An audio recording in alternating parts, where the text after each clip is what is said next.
Good morning, horse players, and welcome to the road to the NHC. We're going to get started and work to take another step forward to Las Vegas, Nevada, and the National Horse Players Championship. We're going to break down races 1, 2, and 3 at Tampa, race number 2 at Gulfstream Park, and we've got races 2 and 3 at Keeneland.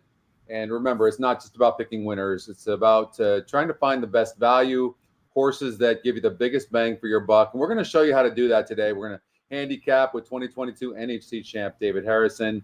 Vegas it's just the most enjoyable thing, David, right? I mean, it's something we look for. I wish they had this tournament once every 3 months.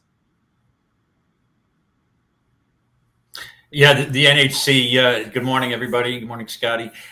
Yeah, it just seems like such a long, extended, drawn-out period. It's almost a year from one to the next. It is a year.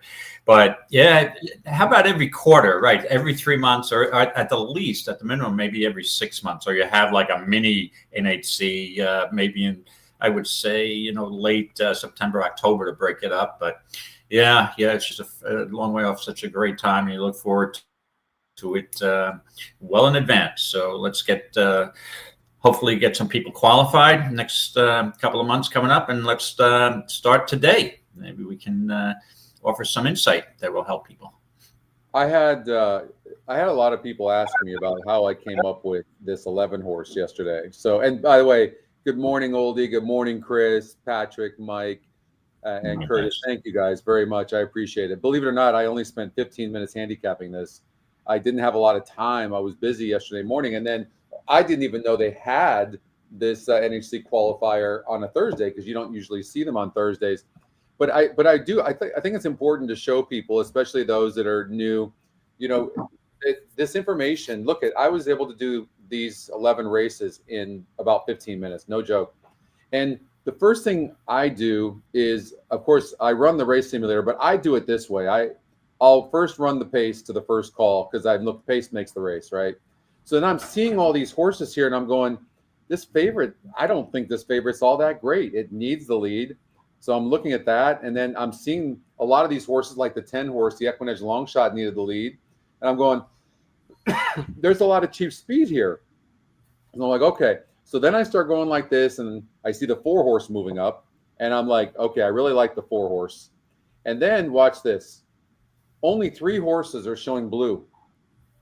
And I thought the favorite was vulnerable. And so I'm like, I'm going to play the 4, 9, and 11, but I'm going to play the 4. And I'm like, Scotty, you're falling into a trap right now. I'm like, that if you don't want to use favorites in a situation like this, because if you get beat by a long shot, it's almost a defensive play. You don't like the favorite in the race, the 5. I didn't like the EquinEdge long shot. I didn't like the outside post horses. And I didn't love the 6. So I'm like, okay, the race is probably going to break down. And I know that I'm going to choose between the 9 and the 11. And I'm just disgusted. I was so happy to get the win, but I was disgusted because I didn't bet this. I only liked the 4, 9, and 11. I mean, this thing paid huge. The Exacta paid $238 for a buck, and 50 cents, $455. So for the tribe. But anyways, you're not so like in this situation here.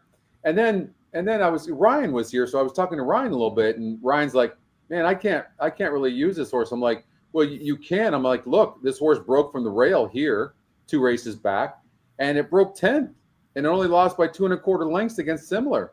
And then here it broke from the 10 hole, and it was 11 lengths back. And look, it was finishing here. I'm like, and then you have a race now. Yes, the horse is going to be well behind early, but you have a race that is going to most likely break down, especially if you don't like the favorite. And that's how I came up with the 11. I don't think, a lot of people are like, oh, the 11 was impossible. It was a guess. It absolutely was not a guess. Right. That was handicapping for sure. Yeah, and I agree with your analysis, but I would have used the 9 in there. So I think we were on the same page. Now in the contest, I would use the 9. For the show yesterday, when I was on with Mike, I thought for our first show, we had a really good time. And I liked the 5, but I realized the 5, if it took enough pace pressure, could get just, dueled into submission. And that's what happened. It was race fell apart. And right, that's one of the horses you could use if you envision the pace scenario like that, which you did. Now, the 11 did get the benefit of getting a perfect trip up the rail. So I thought the 9 was best, but if you reverse trips, the 9 wins that race. Sometimes the race just opens up when the race collapses. Yeah. You got JV looking for an angle, and he got the rail, and that's a great score, Scotty. Congrats again. Yeah, no, it was. Look, I first of all, the jockey Johnny Velasquez gave this horse a beautiful ride.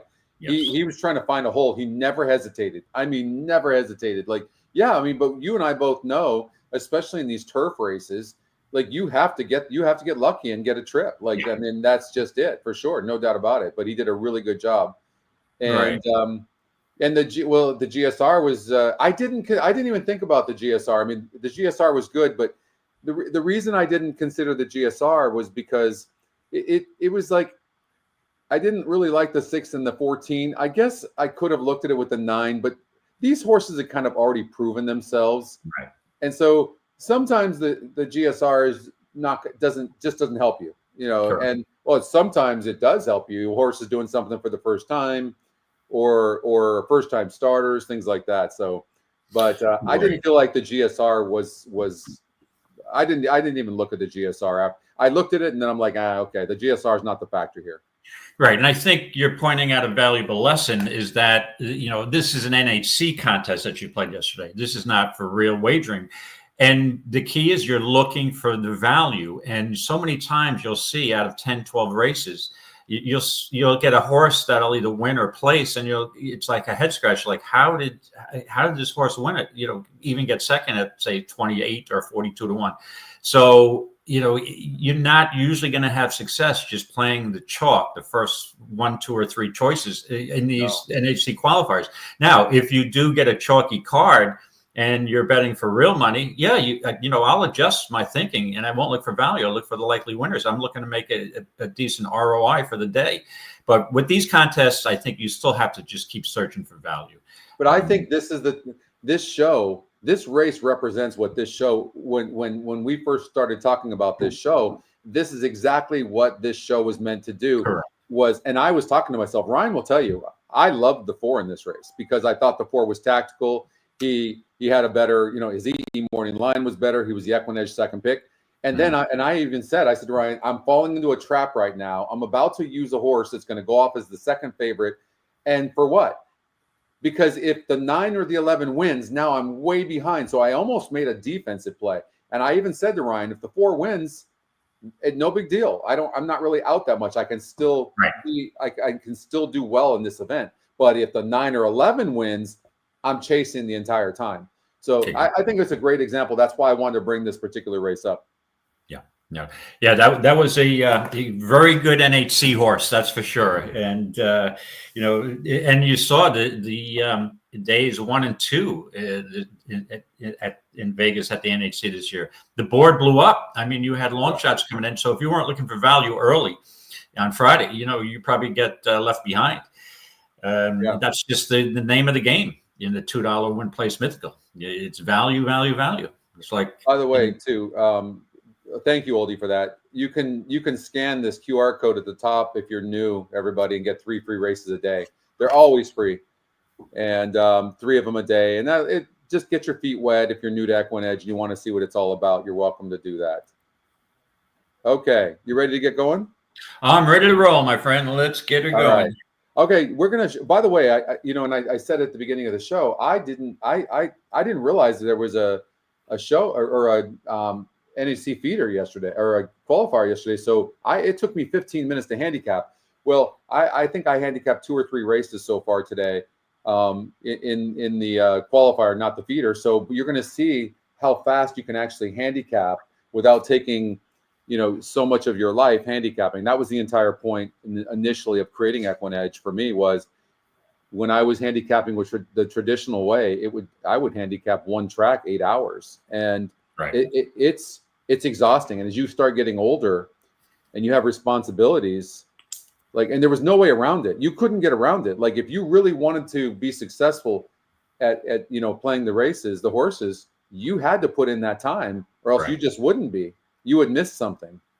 Right. So And that's how I see, EquinEdge has been so valuable to me to just shorten the entire process, to expedite your handicapping. I mean, as you look at the NHC, there's 7 tracks a day, and you have to go through all 60 something races per day. You have to eliminate some, and ones that you don't really have a thorough chance to go through a thorough analysis.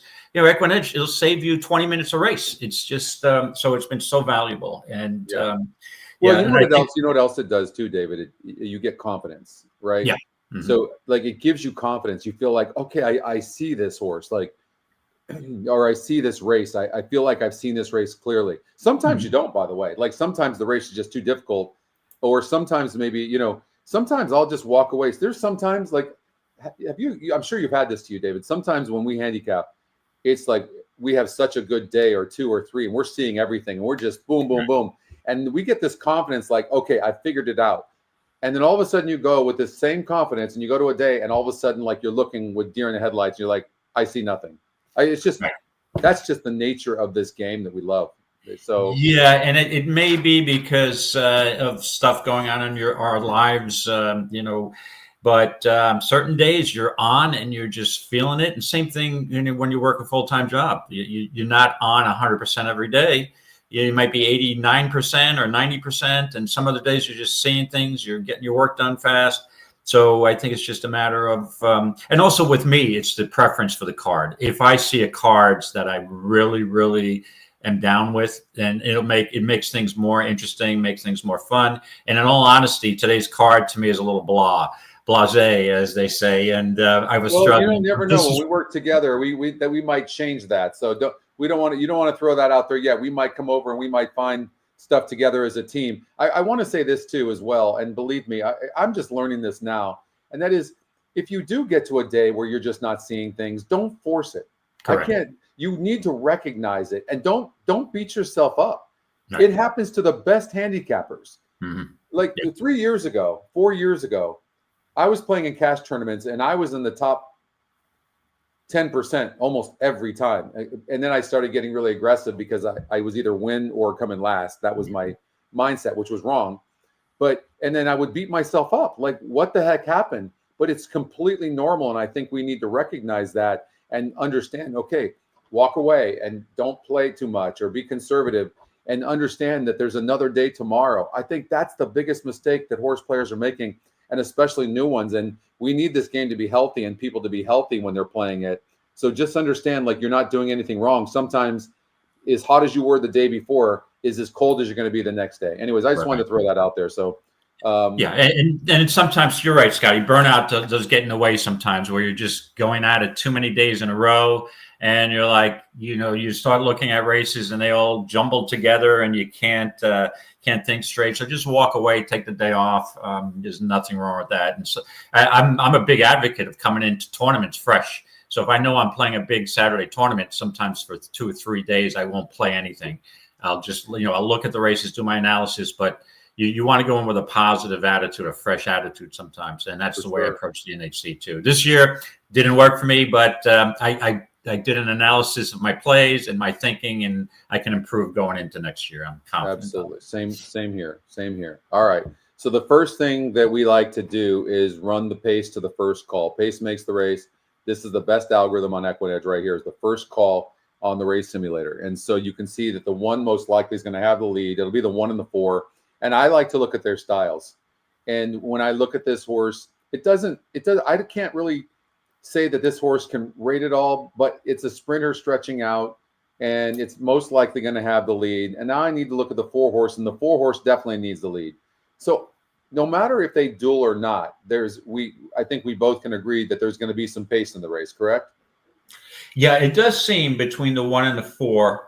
And also the 9, just and adding a little bit of early foot. Yeah, absolutely. I think it'll be a relatively contentious pace. I don't think it's going to be blazing, but and again, keep in mind, Scotty, we're dealing with maiden 10,000 claimers going 2 turns, so the pace may not be the number. The first fractions may not be so fast, but as long as they're pressing each other, right. It's all relative, though, right? Correct. I mean, right. Yeah. So So yeah, I mean, the 1 horse is getting bet right now. The 4 horse is equal to the morning line.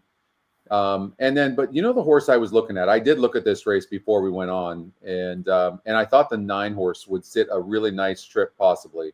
And it's 3-1 on the EE morning line. You're getting great value. It's also a price play, which is we have 10 algorithms that make up these price plays, and they're long shot algorithms. But look at this horse. This horse is stretching out. And while the GSR doesn't go up, when you look at the top distances, David, on the 9, it's all distance. Like this horse wants longer, and it has tactical speed. I see the 9 horse sitting a nice trip anyways. Yeah, as you were going through your analysis, I started looking at this, and I'll be clear with everybody today. I'm going to be relying a lot on a Scotty long shot today in some of these races that I felt were just not the type of race I'd normally play. And I think we're going to pounce right on the Scotty long shot in this race. Winning Shot, the number 2 horse, comes out first time going the distance, 1.40 miles. Before that, the horse, she was exclusively sprinting. And I mean, that wasn't a bad race. Stalked, it took some action at 7-1 and ran kind of an even 4th. But like I said, I'll give a horse 1 chance or 1 try over a course for the first time and hope for a little improvement the second time.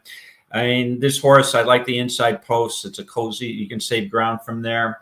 And so I'm going to be on this horse. And again, now the horse is dropping from a 16 claimer to a 10.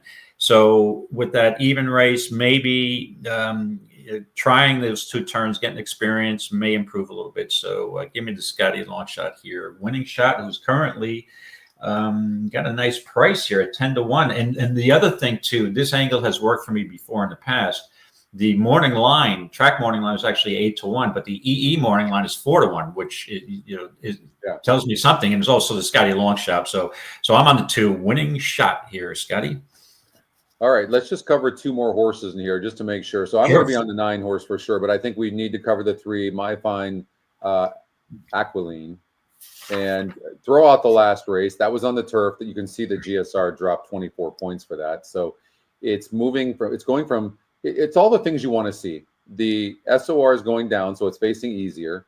The win percentage is going up from 13 to 27, and the GSR is going back up 24 points. Throw out the last debacle, and I still think this is a beatable horse. It was 26% to win here, and it didn't seem to have any trouble.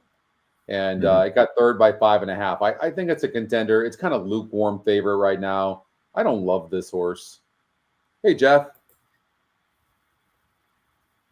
No, this horse has been at this level a couple times.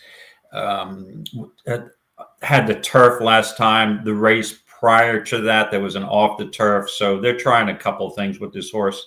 It wouldn't surprise me if this horse runs the 3rd or 4th and runs evenly again. So I don't think there's any value in playing this horse at 5-2. And you may get 3-1 or 7-2, but I think there's other options here that are better for looking for value personally. All right, and the 8 Tariba Dream. This is another one. This is seemingly a tougher field than what she's been facing, and she's been off of a little bit of a layoff. Is there any reason to believe that there's going to be a change with this horse? There's no trainer change, so. More of the same. I mean, you don't get anything from the workouts. It looks like a contender. Yeah, I may prefer this horse on the. Looks like some of her races on the Tapeta are better than her 2 starts at Tampa, and she just ran evenly in both. Actually closed a little bit up for 3rd in both. And keep in mind, if you look. November 30th, she was favored that day. So, and then she was bet less than 4-1 the following effort on December 21st. So it's burned some money and has had 8 starts. So yeah, I'm not in love with this horse. Obviously, she's a contender in this race, but I think like I said, there's other value here to be had. All right, and then just one more. The 1 horse possibly on the lead. This horse got the lead here 2 races back. It was on the synthetic, but that was on a 41 GSR. The horse actually goes up in GSR to 55. That is a big increase, and the win percentage goes up and facing similar. This horse and gets the bug at 111 pounds. This horse is live. I mean, saving 9 points from last time out. Who knows? I mean, if the 4 horse is a good breaker and needs the lead, but if this horse was to get away early and does draw the rail, I mean, this horse is going early. I mean, look at the finish. I mean, every horse is right there at the finish, and even the 5 horse is getting bet to 10-1. So, I mean, this is a wide open race. I'm going to go with the 9 horse. I'm going to take the 8-1, especially with the 3-1 EE morning line. But I mean, this is a really rough race, or competitive race, if you will, on paper, isn't it? Yeah, for this level, this is rather competitive, and it's not a race I would normally wager on. But yeah, again, with the one is definitely with the blinkers on, in light, 111 pounds with a 7-pound bug, should be gunning, but it's probably going to face pressure from the 4. But yeah, but we've seen speed, main speed on the rail can be real dangerous. Yeah, especially if the 4 doesn't press. So. All right, let's get to race number 2. So we got races 1, 2, and 3 at Tampa for the feeder. And we have race number 2 at Gulfstream Park, and then Keeneland has races 2 and 3. We'll be able to show you the races from Keeneland and Gulfstream Park. All right, let's get to race number 2 at Tampa Bay Downs. Thank you, Jeff, for that. If you guys don't mind liking the show, if you like our content, and you can follow us as well by clicking on the bell. At least you'll get notifications of our shows. So we have shows. 2 of them on Thursday. Mike and David do the EquinEdge live on Thursday during the day. That's a new show. We've got the weekend stakes preview show on Thursday nights. That was last night. We've got this show here, The Road to the NHC, and of course, the stretch run on Saturday. So if you want to get notifications of all those shows, just click on the bell. Okay, race number 2. Let's sort from the pace, and let's see what we're dealing with. So this is super interesting. So we have 4 horses that are at the first call, David. Like,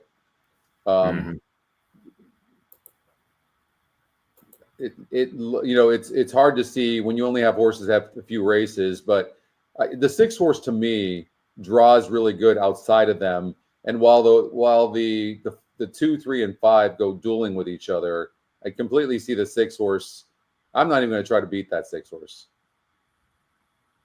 Yeah, it looks like the 6. Now, this is a 6 furlong maiden 40 claimer, right, for fillies. And yeah, it looks like you may have it's a small field, but you got a couple of horses that a couple of these gals will be gunning for the lead here. And it looks like the 6 could sit a perfect trip and cuts back from 7. Drops down from maiden special weight into this 40,000 claimer, which is a pretty big drop. Now the SOR 48 to a 44. The one thing I looked at just briefly here, there's not a lot of form to go on because they're maidens that are lightly raced. But, I'm thinking if you look at the 2, its first start at 50-1 and the maiden special weight, basically the same class that the 6 comes out of a different day, just really gunned to the lead and then just totally collapsed. Do you think in dropping to a maiden 32 in her last start, she did a little more, tractable, where this horse rated a little bit and didn't really make up ground, but it looks like steadied. Now, I'm thinking maybe the 2 can rate a little bit. The 2 is live. I agree. I think it's a 2-horse race between the 2 and the 6. Yeah, so it's a tough decision. And I mean, when you're looking for value, either 6-5 or 2-1 morning line, this race, you're probably not going to get value. But I agree with you. It's either the 2 or the 6. And I just have a feeling that I'm going to take a guess with the 2, that the 2 can maybe rates a little bit off of that speed duel and gets the first run and may be able to hold off the 6. So give me the 2 on top of this. I have issue. Okay. It's super interesting that the 5 horse, My Little Wildcat, you're talking about the 2 and the 3 are 9-5 EE morning line. And then the 6 horse is 2-1, but the 5 on the E morning line is like right into them. But this horse has burned money the last couple of races. I like you're right there in first at the stretch, and then you lose by 3 lengths, and then you're 3 lengths at the stretch last time out, and you lose by 7 lengths. This is just, to me, I see horses like this before. It's not really dropping all that much in class. The win percentage drops, and this horse will probably take action, like the morning line says. But this is the type of horse that probably needs the lead to win, most likely, and it's most likely not going to get it. It's going to be a pretty fast pace. The 2 and the 3 on the inside. I don't know that the 2 or 3 have the luxury of just sitting there waiting like the 6 does from that post. Right. Yeah, no, the 6 could get the perfect trip here, but it looks like to me those are the 2 likeliest winners. All right, so you're on the 2. I'm going to take a shot with the 2. Yeah, the second choice, the Scotty's second pick. All right, sounds good. All right, let's go to race number 3, and I'm going to get rid of. It's not. I don't think it's part of the pace. I'm going to get rid of the 5. I'm going to get rid of the 4. 1%, 30-1 the E morning line. 10 horse, same thing. Okay, so now I'm going to sort by the pace, and we're going to run the pace and see what we're dealing with here. So it looks like the 8 is going to be on the lead. It looks like it needs the lead. It's not dropping in class. Win percentage doesn't go up, and the GSR doesn't go up. So likely part of the pace. It's hard to see with the 6 horse, Kathleen O'Connell's horse. The GSR doesn't go up going on the turf. But it does look like there's going to be some pace in this race. And then when we run the race simulator, now we'll run it.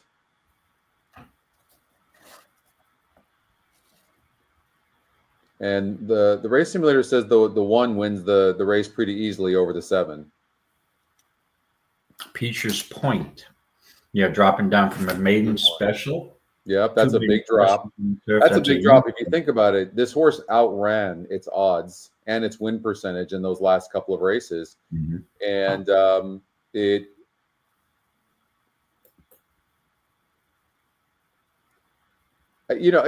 when I look at the GSR, it looks like the horse can sprint or go long. It's not long like the trainer's doing necessarily. I mean, you know what I mean? Right. But so from that, I wish when I sorted the GSR Plus grid, I was hoping to see that this horse was all long. You know what I mean? Like, because you don't usually start a horse off at 8 furlongs and then 8.5 furlongs.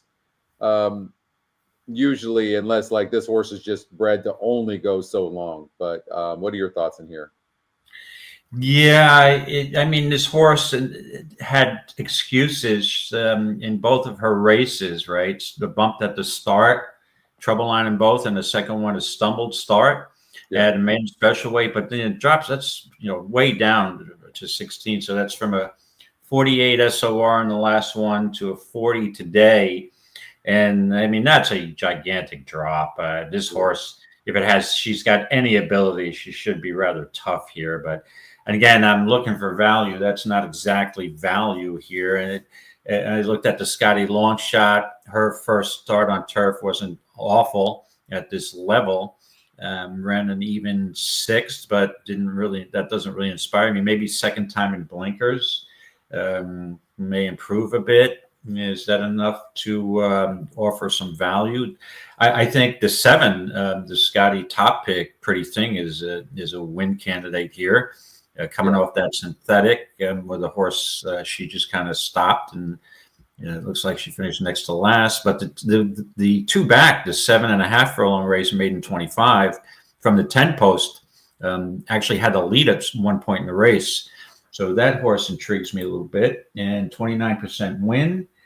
And let me take this. So I think, I'm going to try to beat the one. I was tempted to go with Kathleen O'Connell's horse, Scotty, Wild Princess, but I'm not sure. These Masteries, is this horse really meant for turf? And the GSR doesn't do her any favors, right? Yeah. So, I think I'm going to forego value in this race because and try to beat the big drop down from the rail. I'm going to go with the top Scotty pick in here, Pretty Thing, for Jorge Delgado. All right. All right. We have 31 minutes before the first race in the feeder, you guys. Um, 6 minutes to Laurel Park. Don't know that we'll have time to watch that race. We're running a little bit behind, Jeff, but we'll try. Let's see if because I'm struggling with this. I just, I will say this: the 7 horses 3-2 EE morning line, and it's the top EquinEdge pick. It's a top win percentage. The GSR is going from a 37 to a 51. When you look at the GSR plus grade, it's saying all turf, so this makes a lot of sense. And the jockey trainer combination is 20%. They've won 2 in 10 races, so there is a lot pointing towards this horse. I don't know if I could make sense of what happened to this horse last time out. I don't like that. So I don't know that I trust this horse, David. I mean, I know that the GSR went down, and the horse has 2 races on the synthetic and they were both horrible.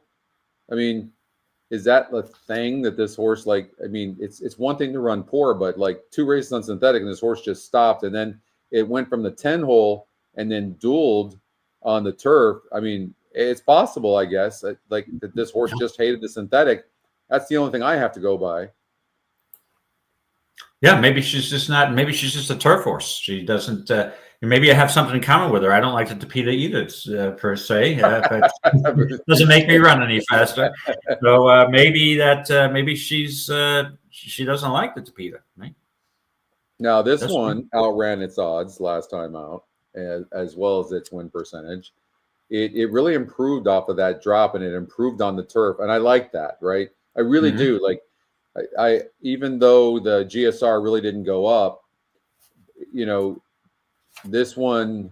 Let's look at the dam. I mean, the dam wasn't much, but this one really improved, and there was 9 horses in the race. That's the thing for me. I always look at the field size. If you're beating 4 or 5 horses, I almost never care. But you run like that with 10 horses in the race, 9 other horses. That's a good thing. So, I mean, especially look at the improvement this horse had. Clearly, this horse wanted 2 turns. So here's what happened: the horse either wanted turf or it wanted 2 turns, one of the two. But based on its prior form, this horse really ran better. So I would think the 2 horses pretty dangerous, and then it steadied, so it had trouble. We're not watching the video, nor do we have time to watch the video, but of that past performance. But all I know is the horse had some trouble last time out, really improved on the turf. It's going from 36 to a 40 GSR. I don't think that's that big of a deal. And then it's going from win percentage from 2 to 16, a little bit up in the GSR, which is not that significant. But as far as changes go, Sammy Camacho jumps the board, and the jockey trainer combinations 0 for 2.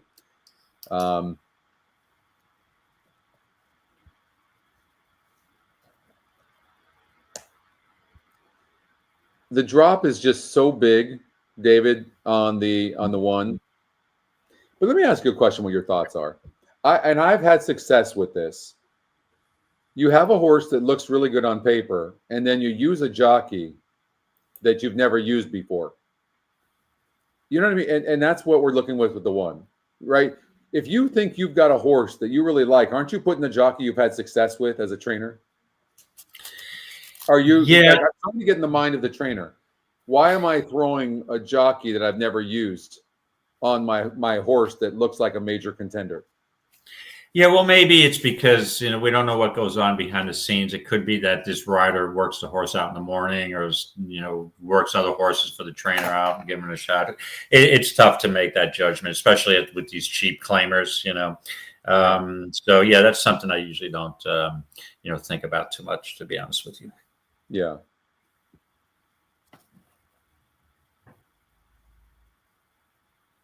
I mean, that drop is just so big. Yes, it is. Yeah. And it stumbled on top of that. I do worry a little bit. It's not going to. This horse is not going to be able to take advantage, most likely, unless it really breaks good, of that inside post. It's not going to be able to take advantage of that for sure. I agree. So normally I would really like that post draw, but yeah, it's a tough race. It's a very, very tough race. And the 7 horse on the turf, 2 back from the 10 hole and dueling really ran a nice race. And it's 3-2 on the EE morning line. And when you look at it on paper, it doesn't look like a 3-2 horse, which makes me like it that much better as well. You know, and the jockey trainer combination with the 7 horse is, you know, they've got 2 wins. All right, I'm going to go with the 7 with you. Okay, you're on my bandwagon. Yes, that could spell that could be trouble when we're both on the same horse. But all right, so Pretty Thing in the 3rd at Tampa Bay. Let's see. Mike said, look at the odds on the 1 in her 2 starts. I know, Mike. I mean, no doubt on paper. It's just a hunch. You're right. Like, I mean, the win percentage goes way up. This is a huge drop.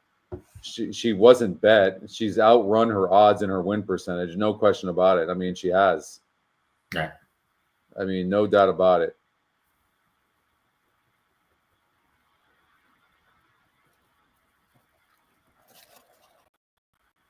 Yeah, I'm gonna stick with the 7 horse, only because I think the 1 is a poor breaker. So I'm gonna stick with the 7, knowing that the 1 on paper is the horse to beat. Absolutely correct. Yeah, no doubt.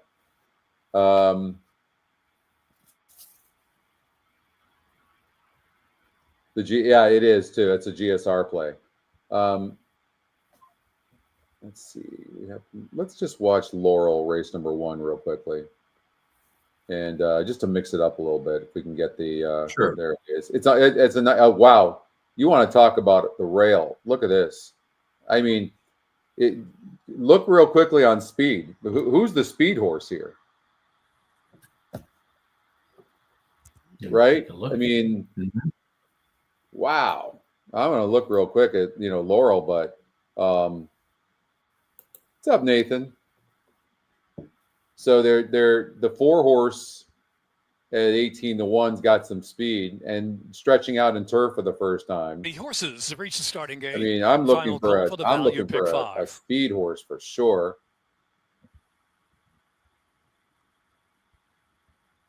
Well, the 3 will go. The 3 at 50-1 at cheap speed will go.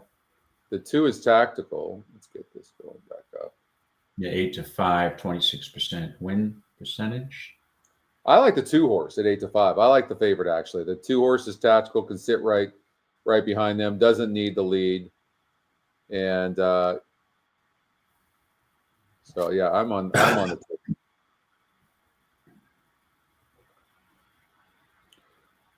2. I will be an observer in this race because I can't figure it out. So yeah, but I also think the 4 horse. I think this horse wants turf and wants to stretch out. So and gets the bug. I think the 4 horse is a decent price. I don't know if they're scratching the horse. Unseated the rider. Tyson's delivering. 9. So the 9 horse acting up and unseated the rider. I'm not sure if the 9 ran off, but look at how narrow that course is. Look at that. They've got the rail way out. Look at that.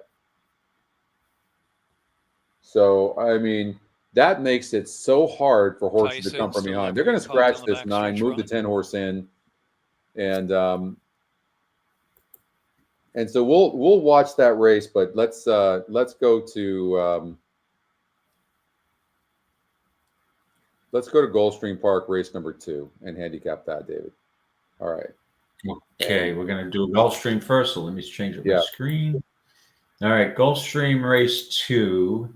And that was interesting to me today, Scotty. When I started looking at the races they had carded for the feeder, we got I'm surprised that they're giving us 2, not just 1, but they're giving us 2 2-year-old 4.5 furlong sprints. I know. Come on, give me a break. What are you doing to us?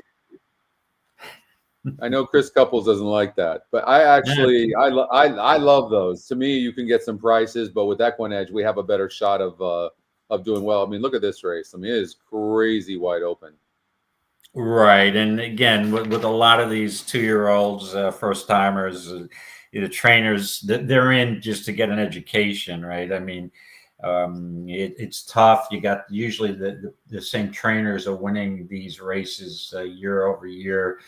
And so let's give it a shot here. And I mean, let's see who's got the projected pace. It's very murky. We've got a bunch of the 9 and the 2 and the 6 are all 46 pace numbers. Then you're going to have a somewhat contentious pace here. And I mean, this race will be over before you know it. So I didn't have any real, ideas here, but I think looking for a little value, and I'm always looking to do that. I don't want to favorite the 9. It's eligible to win for Patrick Biancone.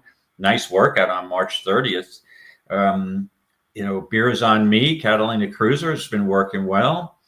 The 2, Vito's Wildcat, working nicely. Those are solid works. Draws Paco, and Paco will be gunning. But I think the horse that I'm going to give a shot to here, it's kind of more of a guess, is the 6 Street Player. Only 3 works, which does concern me a bit. So maybe this is just a tune-up workout type of race. But Ramsey Nolan has won 2 races at this new meet, 2 for 5. I prefer to see more works, but I think I'll get a decent enough price, and we've got some notes in there I see. So let me pull those up. Yeah, that's from Justin. By the way, big shout out to Justin too. Like, I'm hearing so many people tell me how many. I'm telling you, just like out of the blue, I love Justin's notes.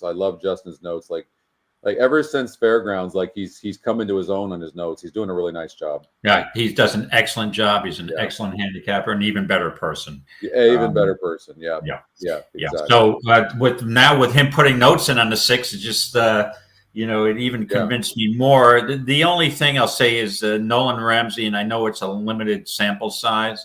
He's 0 for 10 with first timers, so it's only 10 starts. So hopefully he'll be 1 for 11. So give me Street Player here, a little bit of a guessing game. Street Bosses can run first time out, so it could be challenging here to beat this 9 horse, but we'll probably be ready. The thing about it is, like, whichever one of these, I think one of these 3 horses is going to win, the 9, 6, or 5. Although I don't like Ramsey's win percentage first time out. But it's whichever one gets the lead. Now, I can tell you what I will say this. If the 9 is not by far the fastest horse in the race, and Bravo isn't known for exactly getting a horse out of a gate. Like, he's more of a jockey that sits on a horse and goes. Yes. And that is that post going this first turn here. Like, you better be the fastest horse in the race. And so, like, Correct. Give me the horse who's going to get the lead early. That's the one I want. And I don't think we know who that is. That's the thing. You look at some of the gate drills. That's what I would do, especially early. 9 of 79. Here's a gate drill for the 2 horse, Vito's Wildcat. That looks fat. That's a good gate drill. But let's get out to Laurel Park again. I'm on the 2 horse in this race. We'll come back to this race here at Gulfstream Park. Blind die is now 8 to 5, 2 to 1, Caledon.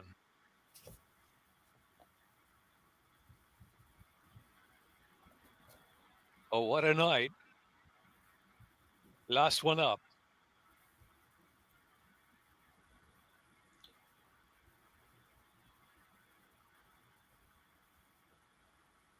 Very difficult with how narrow this course is to come from behind. Like, you need to be. Yes. I imagine the 4 is going to be on the lead. At least that's what the race simulator had. Soup first 2 away from. And one of the reasons why I like the 2 was the 2 was tactical. And a split horses showing early foot as well. And next on the inside is Caledon as they push onto the first turn run. Oh, what a night. About 3 deep, floated a little wide around that turn. Blind Eye is near the inside. Storm Force Longworth is when you're narrow, you've got a narrow course like that too. You can see they're bumping around early. To set the tempo. Easy tempo for the 10 horse. Oscar up the top. 2 was coming out, 10 was coming in, 3 was in there, and they were bumping. Furious George is But, third. advantage right now to the 8 horse who's just running beautifully. 6. Blind Eye near the inside. Outside of it He's is walking Storm perfectly. Force. And trailing the field is Longworth. Still only 8 lengths from front to back. Moderate tempo by Baby Oscar. Baby Oscar, the leader. Baby Oscar takes him for the far turn. Length and a quarter in front from Annihilatum second. Furious George. Oh, what a night. Try to work between horses. Oyster Soup racing 5th on the outside under some pressure to stay pace. Blind Eye and Kaladin is saving that ground with 3 furlongs left to go. Storm Force and Longworth is trailing the field. Come on, Top 7. of the stretch. Baby Oscar. Baby Oscar's made all the running up front. Challenge now on the outside. Outside now the challenge for the lead is Annihilatum. Annihilatum trying to kick and pass Baby Oscar. Stay up, Outside of the 7. track, One time. Blind One Eye time is for coming Jeff. with a nice run. Blind Eye moves to third. Baby Oscar trying to pull it Oh, off it's all gonna be the close. way. 5 and Baby 7, Oscar, 7, Blind Eye. 5, Baby 7, Oscar 5, and Matilda 7, Burnham 5, to do 8. it. There you go, From Jeff. Blind Eye second. Annihilatum was There you third. go. Way to go, Finished Jeff. 4th. Good deal. Yes, sir.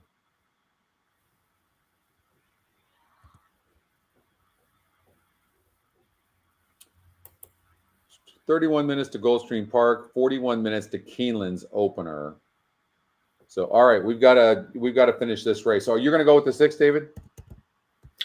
Yeah, I'm going with the 6. For Jorge Delgado. Is that Delgado? Yeah, the 6 horse. Yep. Street player. Yeah, I'm going to take a flyer here. I don't love the outside post for the 9. I mean, I know, and Justin's right, major player. Let's see here.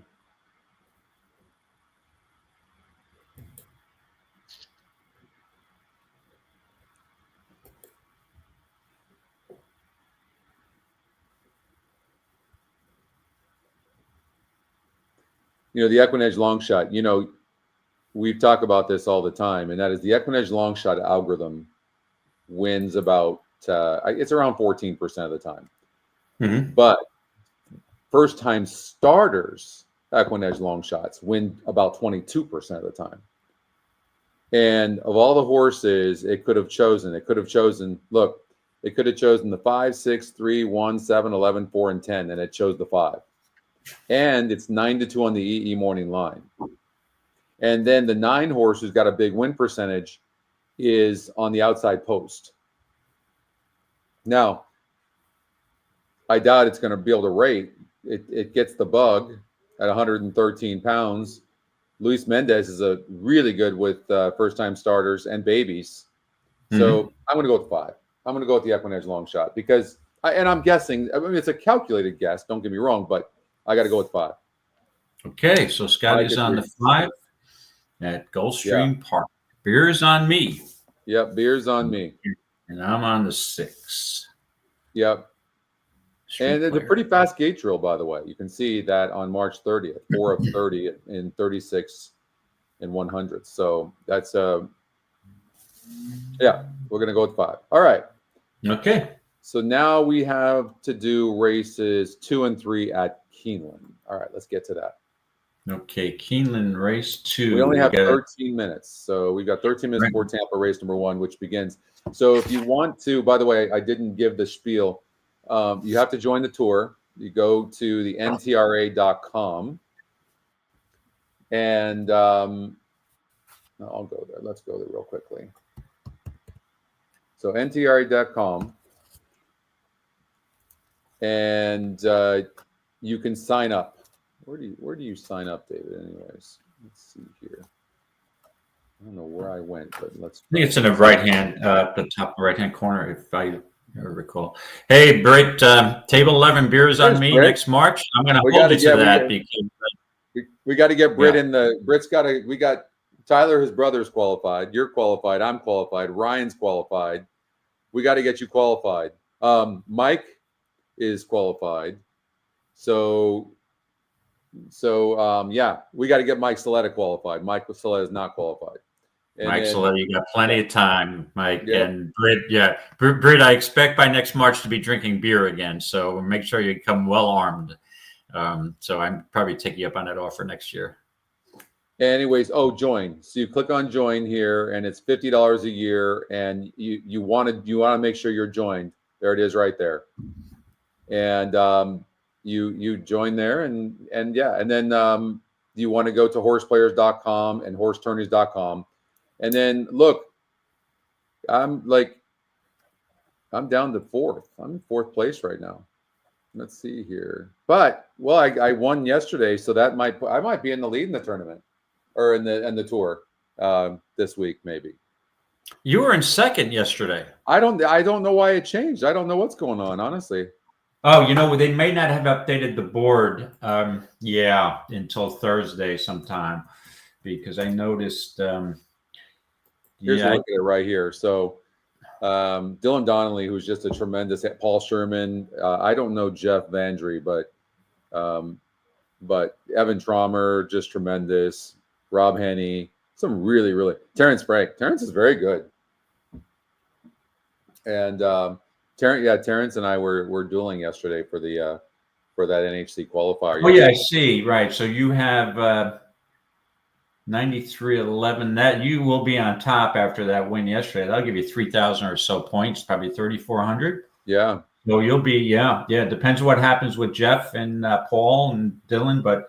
Yeah, that's in a good position to be. And I think the strategy probably is pile up as many points as you can, because you know how difficult it is as the year advances. Once you've got some top 8. Once you've got some points, it gets difficult. I got frustrated last year. I was in the top 3, I think, for 3/4 of the year, and then you have to. There's a formula involved, and I was in the top 10% of like 5 or 6 or 7 more tournaments.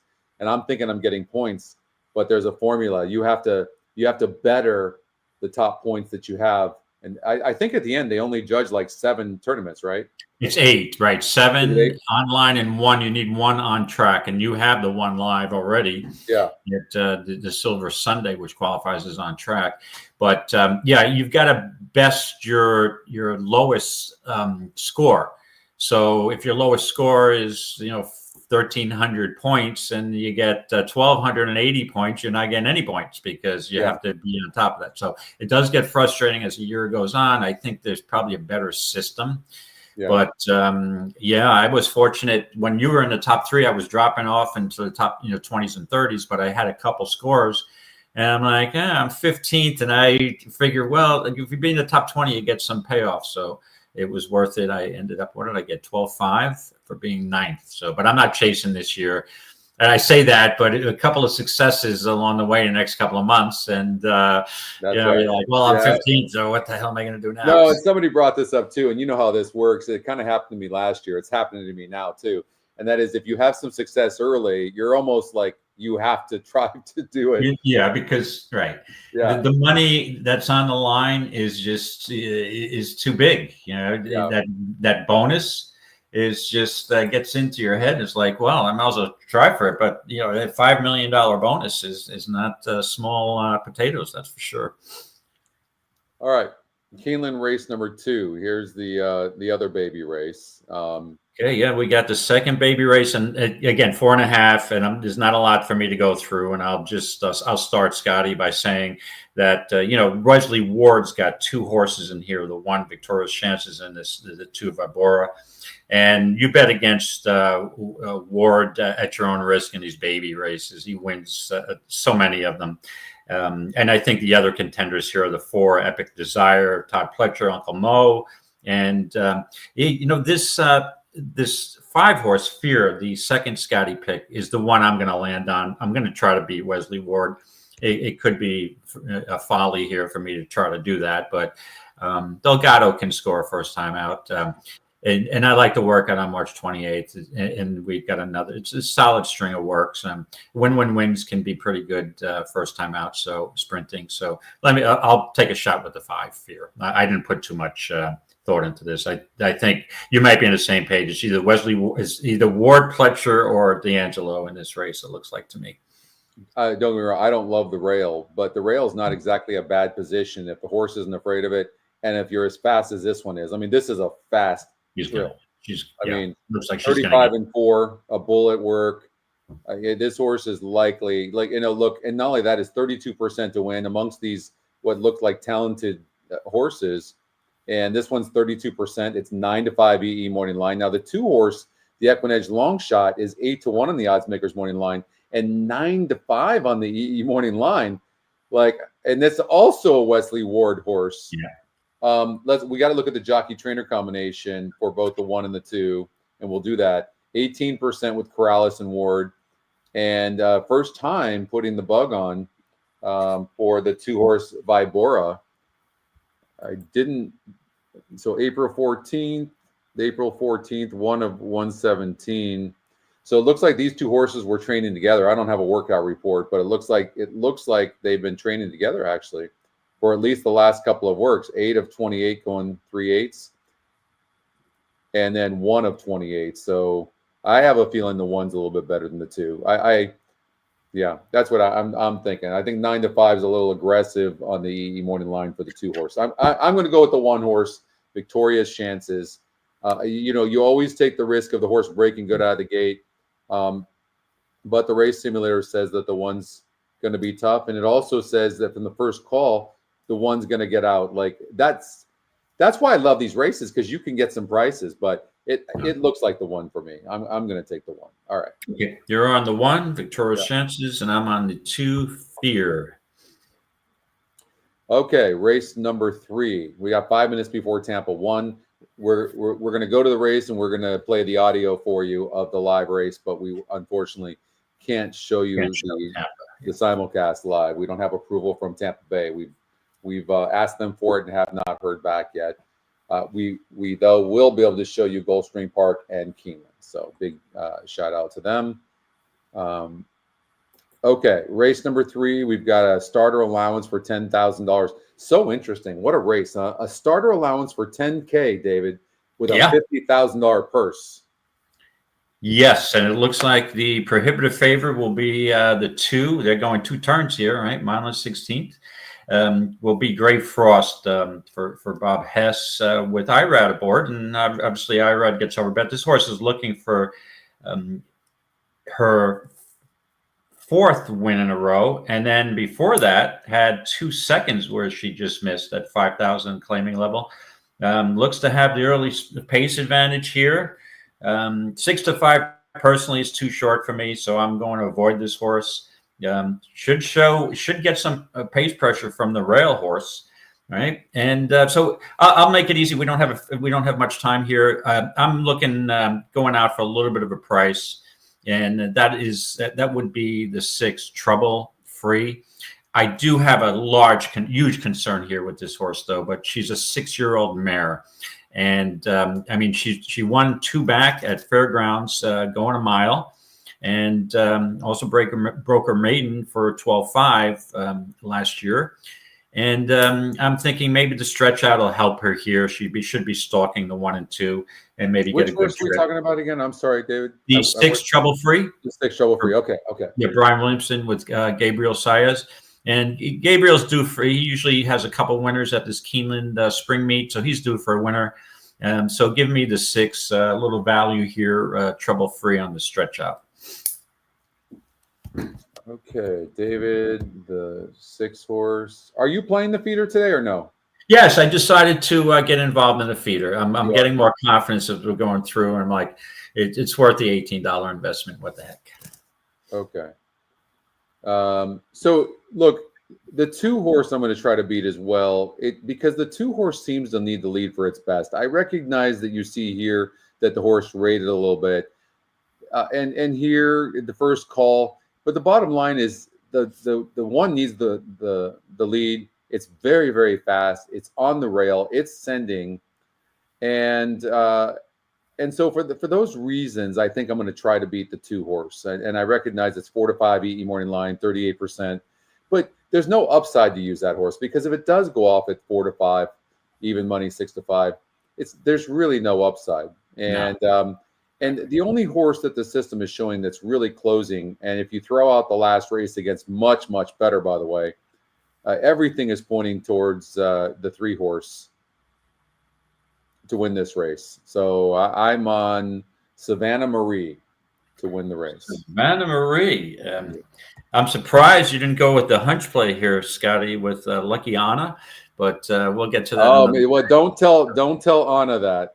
Yeah, Okay. yeah. If that horse wins, I'm not. I promise you, I won't text her. She's not in the room right now, so Okay. let's just keep that between you and me. Okay, we'll do. Okay. All right, let's get out to Tampa Bay Downs. We've got race number 1, and then let me pull this. Scotty, before I just want to address Patrick. Yeah, Patrick, to me, that's a concern with the 2, the low-level Santa Anita. This horse is exclusively a West Coast horse, the 2. And let's cut to the chase. The Santa Anita surface is so much different than Keeneland. So this is why I would maybe fade this horse, for a 4th straight win. So I don't know how the level equates, but as far as track surface, you got to show me that the horse can handle but Santa Anita, the horses from Santa Anita have been running good all over the country. They have, to be correct. Fair. Yeah. They have been doing very, very well. I personally don't think that's an issue with that particular horse. I think its style is the issue. More of the issue. But let's see if the horse can rate some. And even if it can rate, you have to understand, you have to look at horses' styles. And even if a horse can rate a little bit, if its styles being near the lead and another horse is in the race that's super, super fast and has to have the lead, it can't help but affect that horse. And I think people lose track of that. Like you look and go, oh, it can rate. Not a lot, but it can rate. Right. So I have no doubt that 2 horse can rate some. But that being said, will it still be too close to a very, very fast pace, which is going to set it up for a horse like the 3? But in here, David, you've got the 2 horse Winning Shot, who's currently 8-1. I'm on the 9 horse. I'm super happy about the 7-1 on the 9 right now. Too Much Style. That's a good price. It's a very good price. I mean, because this horse is not a proven loser. No. It's never been bet. It's never had a good win percentage. And now it's stretching out. And if you look at its style, look, and this is another thing for you guys, those that are new. Look, you're mean, Ryan. Look at this. For those that are new, look at the horse's style. First call, 6 lengths back. Second call, 9, 7, 9.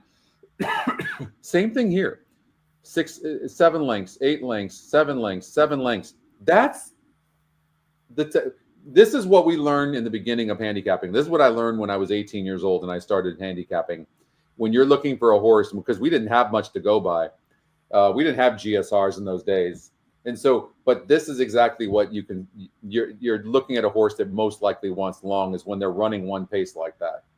And on top of that, the horse is dropping in class. So I think this horse has this tactical speed.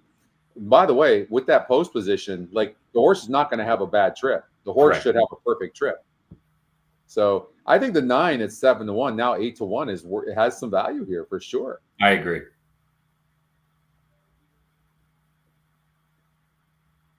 All right, I wish we could show you guys the race, but unfortunately we can't. If Tampa Bay is listening, we'd love to show your track, but we need approval. Reach out to RTN and let them know that EquinEdge is allowed to show your feed. And, I don't know why we don't get, and we've been approved by about 65-70% of the tracks for race replays and live streaming. And we're working on that release on the new Handy View, as you know. But if you think about that, when we're doing our 4 shows a week and we're covering tracks and we can show the races live, people are betting on that stuff.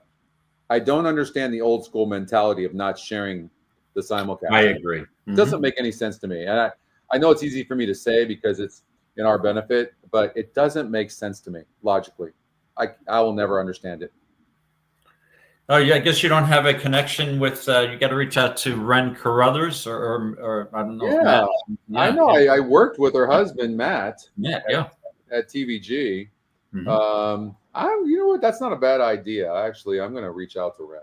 Yeah, that might work.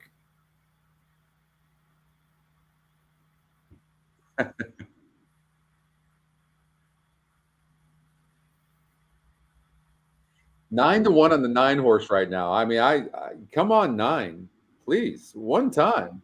Come on 2. What are you talking 9? I'm getting the same price, 9-1.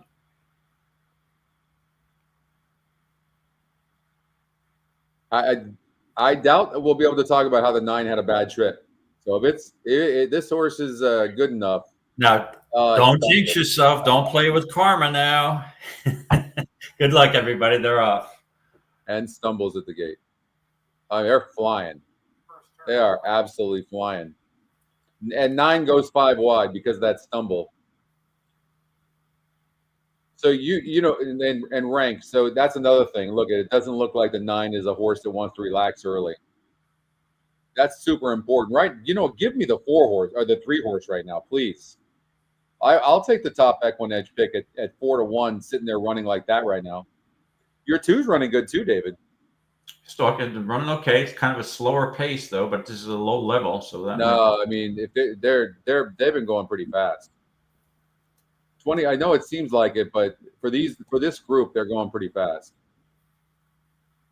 2's struggling already.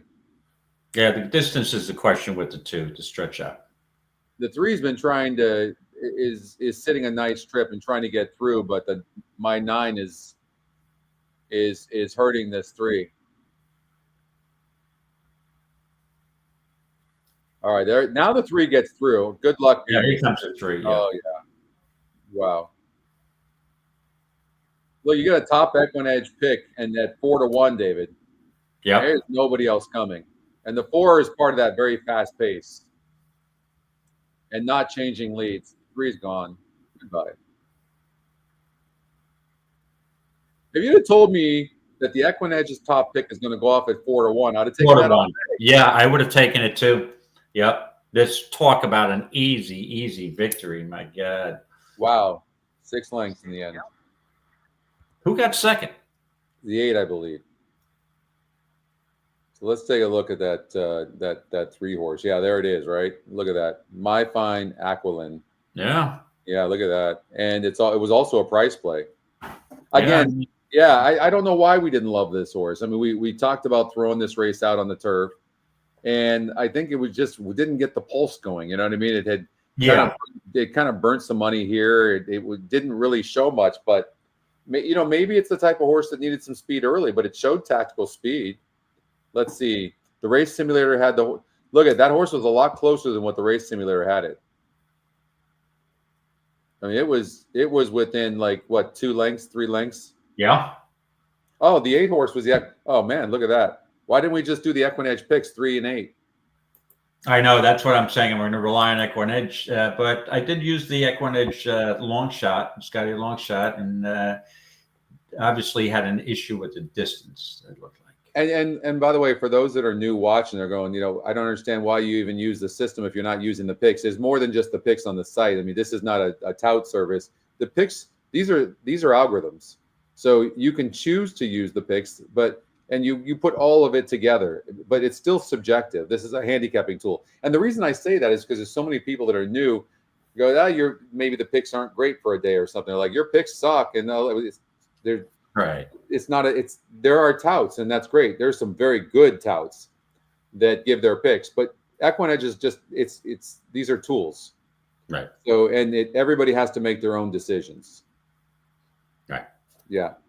So, all right, we got Gulfstream Park race number 1, which is not part of this. Keeneland race number 1 is part of the feeder. No, it's not. So we have some time actually. So we can look at. We're gonna, we have time to start the qualifier, of course. Which, by the way, I have 2 entries into the qualifier. Okay, so I've got one. Mm-hmm. You've got one, and then I'm also playing in the BCBC one as well. Oh, nice. Yeah. So I'm gonna do that. But to break it up a little bit, how about we go to Gulfstream Park race number 1? We've got 7 minutes to that. We have a sure, right? And I don't know, maybe even a pick 5, just a pick 5. Let's just see. We'll do it for $120.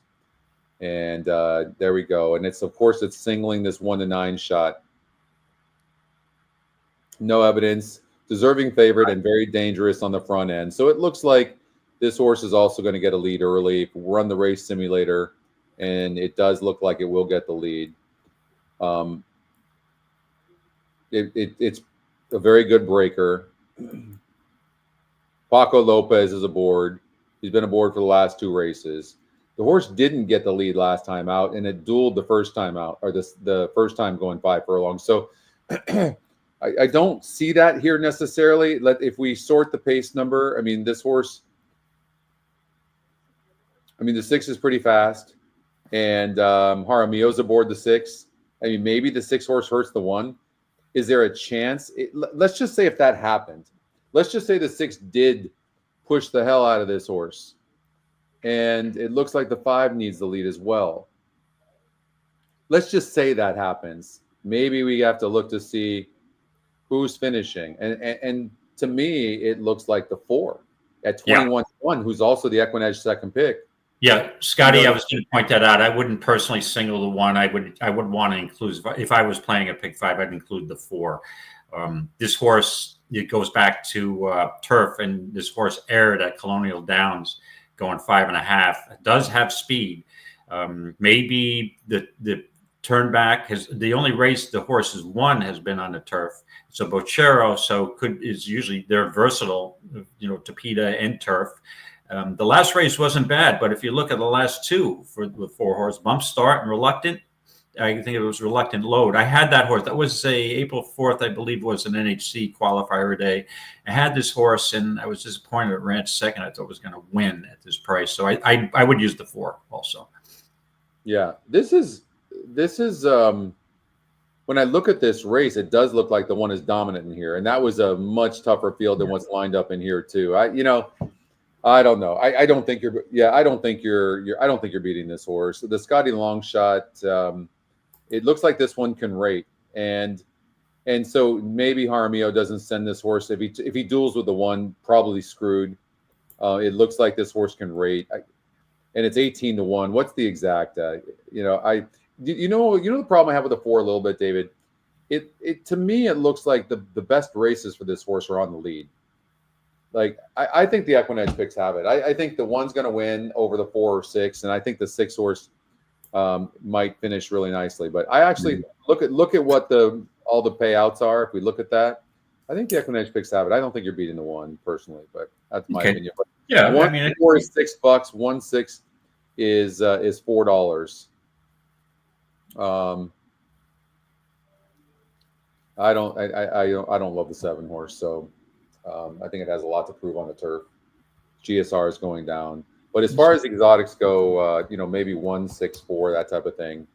Maybe even a trifecta. Who knows? You might get $10 for 50 cents with these horses. But yeah, I would single the 1 horse. It's 1-9. This doesn't look like the strongest field. I think the horse is going to have a lone lead easily. Yeah, I'm not, it's Christopher Clement, so I'm going to be very reluctant to single. So I would still go. I think the 4 could be live here. 4 looked pretty nice going on the track also. All right. And then in the second leg, we've already talked about this. I'm on the 5. You're on the 6 horse. So the 2 horse is good. The 9 horse. I think the system is using all the horses, right? 2, 5, 6, 9. Yeah, absolutely. Yeah. Okay. So then we lock that in, and then we go here to this race. Let's run the race simulator.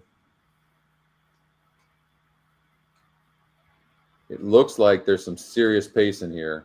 So I'm always looking for, give me one blue horse that shows up with a blue arrow, and not one of them does. That usually is a sign of a very, very difficult race. And when this looks like an impossible race, doesn't it? Like for a short field, it does look tough. So look, this horse needs to be on or near the lead. The 1 horse needs to be on or near the lead.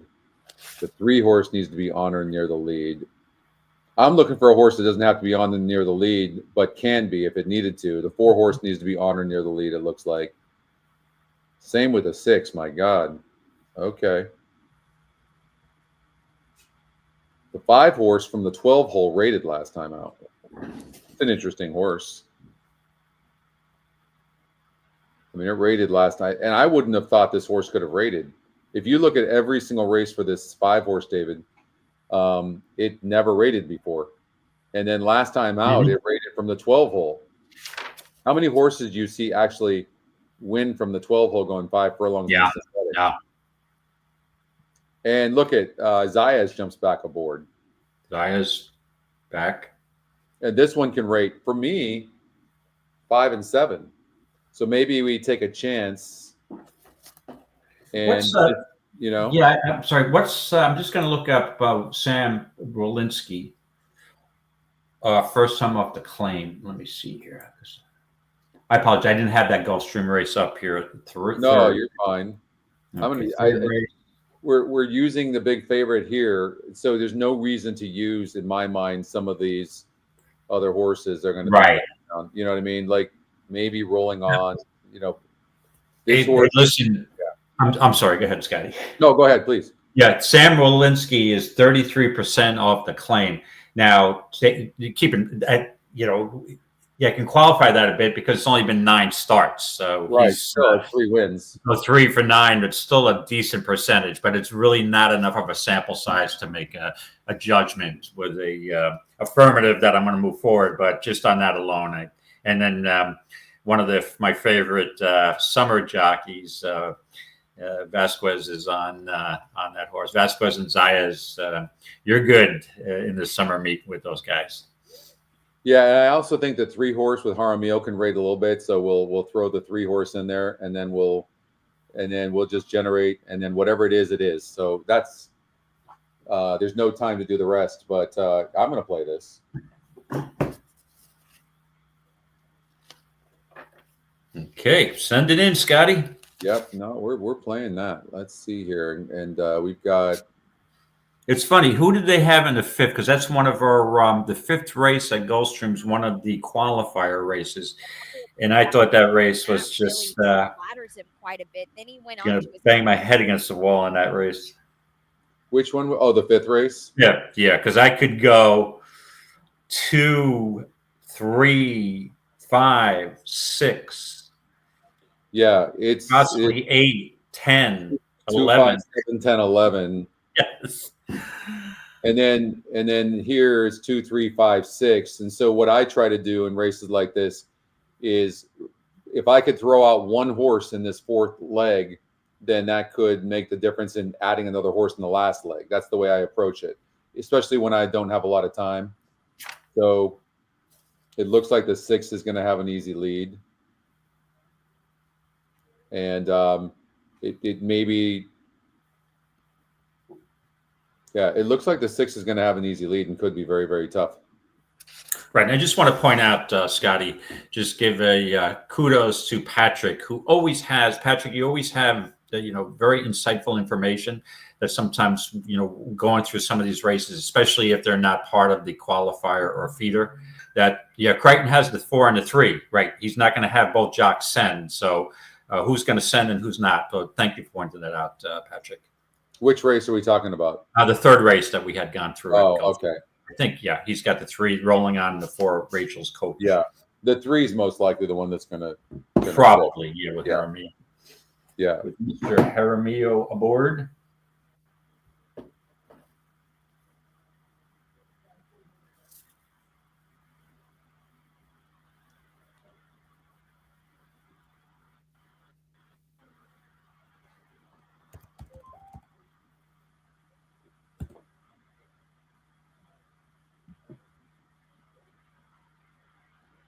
So they're at the gate. I'm trying to get this pick 5 in. So private, Dave, the 1 can't lose. Now, I'm not going to argue with somebody who tells me the 1 can't lose when I look up at the board. It's 1 to 9. I'd be a fool to argue with you, but I would still use the 4 in the win slot also. And again, it's just, I'm kind of wired a little differently. I'm always looking for that, for a little bit of chaos. It's a horse race. The 1 could get off slow. I don't want any part of 1 to 9 as being a single.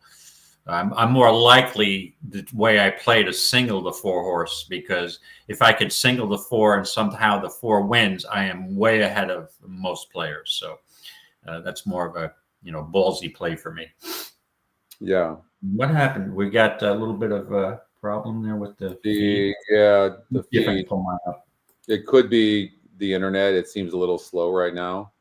On the alongside Mr. Tyson will complete the line. Beautiful weather in South Florida today. Let's try to get this right now up. There we go. There we go, Scotty. All right. No evidence. The clear favorite in the first.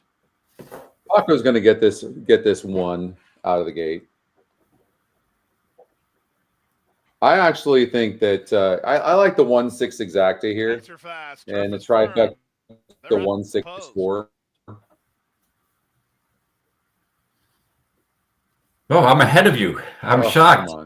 The race is over. They're the first two to begin.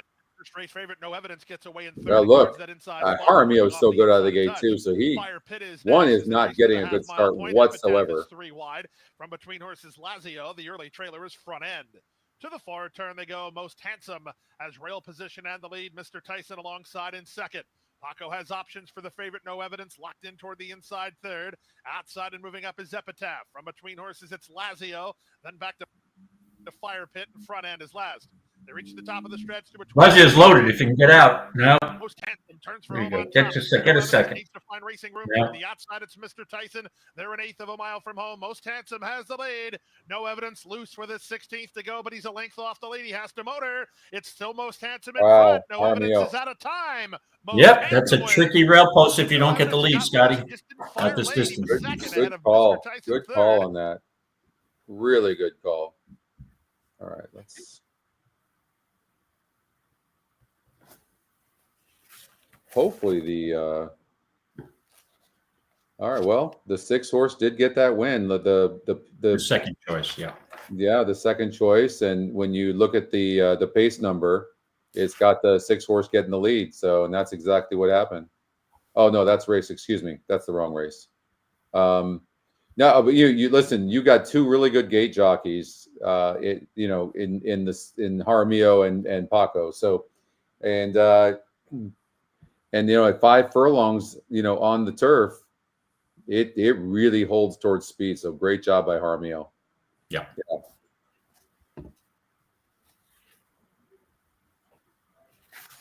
So, all right, Keeneland race number 1.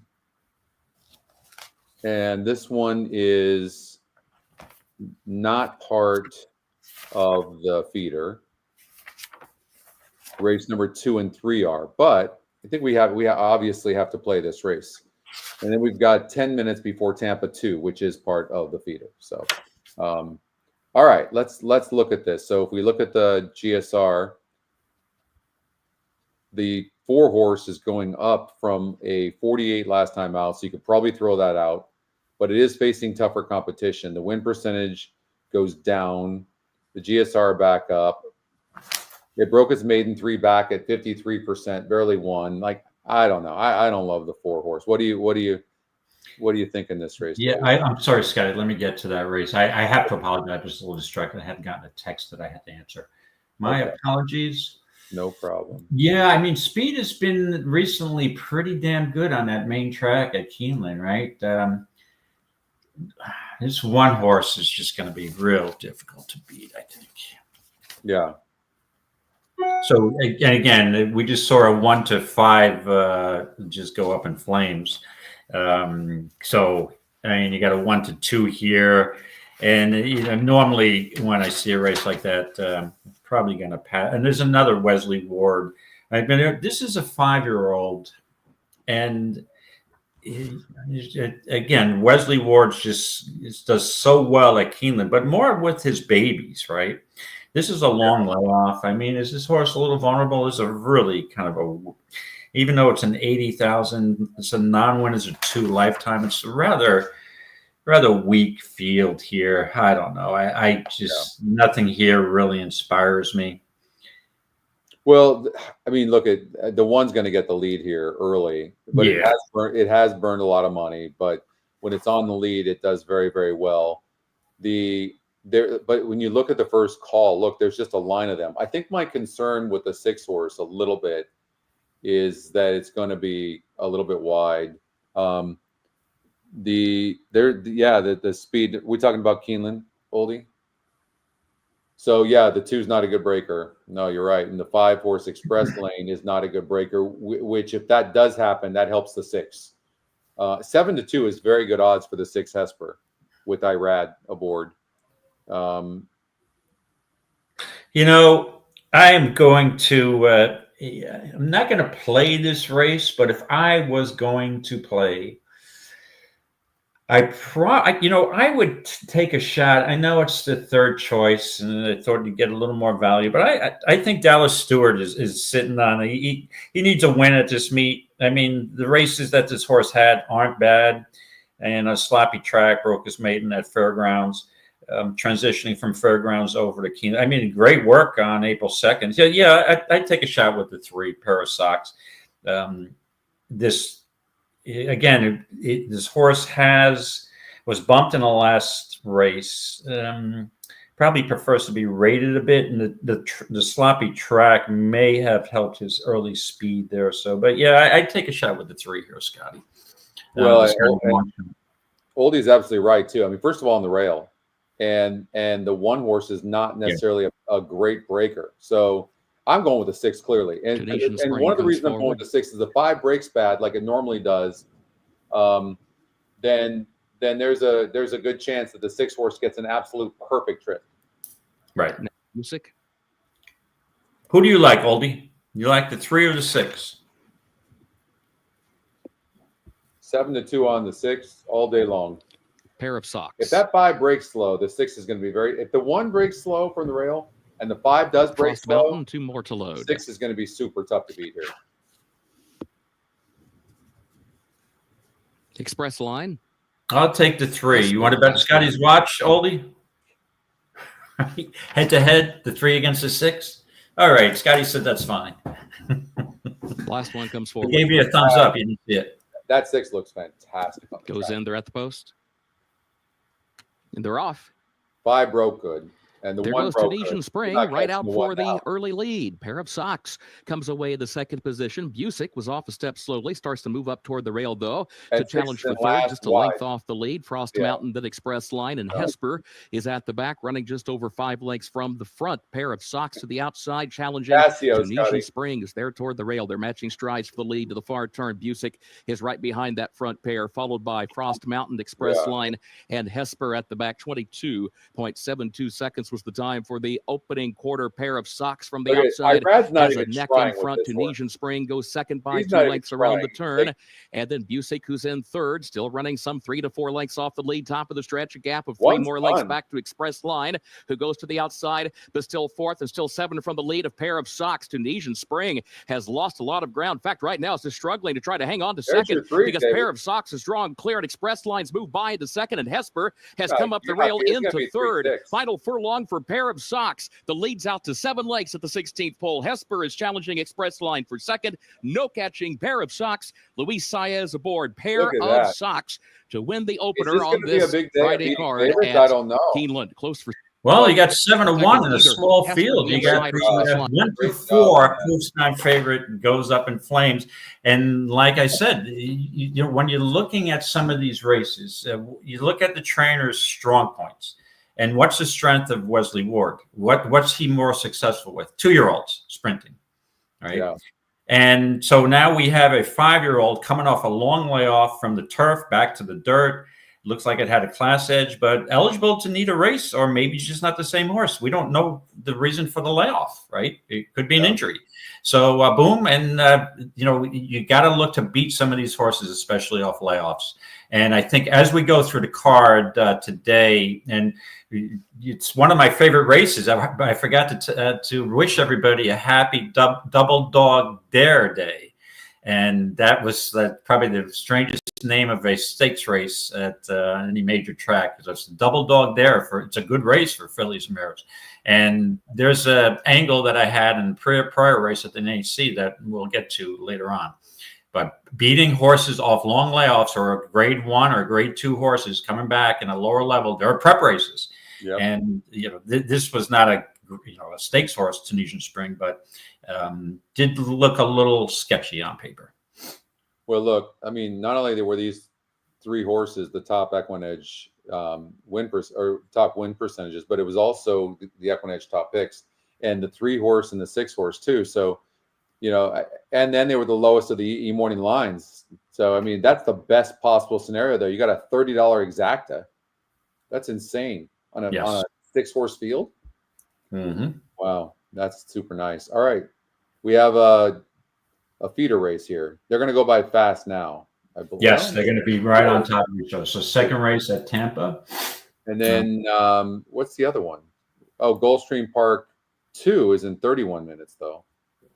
So, wow, they've kind of spread these out. They don't normally do that. We got to get to the these are different than what they normally are. They really spread these feeders out. Normally, they like to get those done so that people can do the qualifiers right away. It's super interesting what they did this time. Yeah, I think, Scotty, they are avoiding the big A, and that's the reason for the 2. Very rarely you'll see they usually exclude the baby races, the 4.5 furlong 2-year-old races in the prior years. But I think let's cut. You know, I'm a Naira guy, New York guy. I'll cut to the chase. I'm usually not a big guy to criticize racing cards, but that's I'll be totally honest with you. I have no interest in the big A card today. I think it's just not good at all, and I think that's part of the reason. You got small fields, you got you know, it's just uninspiring to me. So I think that might have been also part of the reason. All right, so we're gonna watch this race here at Tampa Bay, which is in about 3 minutes from now. What's up, Dan? Hey, Dan. Thanks for joining. And then we're gonna get to which starts our qualifiers, and we're gonna get to Keeneland race number 5, and then we're gonna start that out. There's 10 races, so. I prefer when there's 10 races instead of 12. What about you, David? Less work. Yeah, for our Friday show, I'd rather have 8 races, but but again, the issue is 10 is perfect. And I was going to make a statement, but it's probably not. I can't qualify the statement, but it seems like less long shots in a 10. Yeah, obviously you have only 2 more chances. Don't we have some cards that have 15 races for these? I haven't seen 15. I mean, 12. No? You get a lot of 12s. Yeah. By the way, your 2 horse is super dead on the board. Yeah, I see that. Yeah. Right. It must have issues. Well, I know this might be a little bit of a hunch play. My wife always, there's another thing she'll say, "You have issues." I'm like, "Don't we all? Don't we all?" Yeah. Thanks, Dan. Thank you, Dan. Thank you, sir. Yeah, and of course, just for full disclosure, I picked a 3, but I decided it's a race I'm not placing a wager on. And I will tell you too, I am in the feeder today in the for the Kentucky Derby betting challenge on Twin Spires. I haven't made a play yet, and I do have an idea later. I think I'm going to. I know Matt is. I don't know if he's listening, but I'll disclose my strategy. I'm probably making a bunch of show bets early because I have something I like a lot later. So we'll see how it goes. But I could have easily just put my entire bankroll on this 3 horse, been over or in. It's like, so sometimes decisions are tough to make. So I did not have a dime on that horse, unfortunately. Yeah. All right. So we got to have Matt on. I don't think he's been on for a few weeks, so we do need to have Matt on. Yeah. And we'll tell you. I'm sorry, Scotty. Yeah, I ran into Matt at Keeneland on Friday. Unfortunately, I was in that contest, and I didn't spend enough time. He was there with a whole group, and I meant to go upstairs. But Matt is just so engaging. I mean, he gives everybody time to chat, and he's just he's a great guy. I mean, he's an elite, obviously, tournament player, but he does give everybody an ear, and he doesn't have to do that. So if you ever see Matt at a tournament, feel free to go up and bother him. I haven't spent any time with Matt. From what I understand, though, he's also very generous. He's a very generous guy. Yes, absolutely. I love him. And so generous that one day I'm going to take him up on his invitation to go out to dinner, and it just seems to never work. But if you're in the background, or how about Saratoga, my friend? I'll accept an invitation at Saratoga, and I hope to see you up there. Okay. Again, we're not going to be able to show you Tampa Bay's live race, but we will put it on, and I'll turn the volume up as loud as I can, and then we'll we'll play it. Let's see. Are they at the gate yet? They are. They are at the gate. You're still looking at about probably a minute before they start loading into the gate. And I'm on the 6th horse here, La Vecchia Signora, and Signora. And yep, and you are on a horse that has issues. And, yes, I have issues. Yep, and then Madame Prospector is a horse that's getting bet as well. This one looks very good for Kathleen O'Connell, and it broke from the rail last time out, and it was forced to duel. And maybe it doesn't need the lead. Sometimes when you draw those inside posts, that's what you have to do. Right. Clearly, the horse that's going to get the best trip is going to be the 6th horse, though, with that tactical speed. So we'll see what happens here. But this looks like a wide open race. And 3 more left to load here in the gate. This is the second leg of the feeder. And all right, are we going to another chalk going to go up in flames here, Scotty? I don't know. We'll see. Let's see. We will see. Good luck, everybody.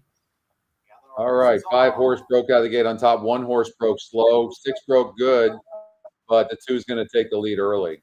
And so 5, although the 5 horse broke good, second last right now, about 4 lengths back. But the 2 horse is about a length and a half in front of the 3 right now, running nicely. And the 3 horse sitting nicely in second, a 2-1 Kathleen O'Connell's horse, and the 6 horse is coming on there right now. But 4 to 5 right now, 6 isn't looking all that great for 4 to 5, but they're flying 21 and 4. But 3 is clearly moving good, and 6 is struggling. Yeah, like 3 looks beautifully right now. Your horse seems to have a few issues right now, David. Yes, with somebody, you're talking another horse passing him on the outside. That's the issue he's got here. But he's battling back a little bit, Scotty. He's fighting. Come on, fight on, brother. No, he's fighting. Yeah.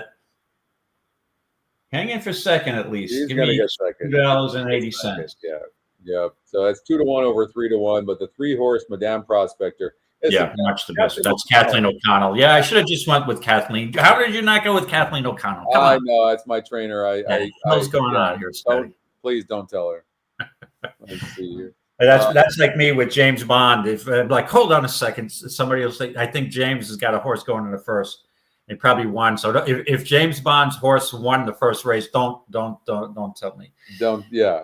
You don't want to know that. I know. You blindly bet his horses. Well, I think it's more because of just how nice of a family they are there. So I had a tour at their barn, and I will tell you, I was this close to buying 2 yearlings. And if I do make the move, it'll probably be through that family there. Tina Bond that's just they're just great human beings. Yeah, and Kevin Rice is now training the son, and just a great family. So nice. All right, are you ready to start our qualifier? Yeah, let's get it rolling, my friend. Let's do it. Okay, so I've narrowed this race down to the 4, 7, 8, and 9. I have a couple of notes on the 8, as you can see here. This horse is too wide on the inner turf. It broke slow, so you can throw that race out. And then here, the horse was extremely wide against much better. So if you're evaluating the 8 horse, throw out the 1st and the 4th race back, and you're looking at a horse that's super live here with Flavian Pratt aboard. Okay, this race you threw out all of my horses, Scotty.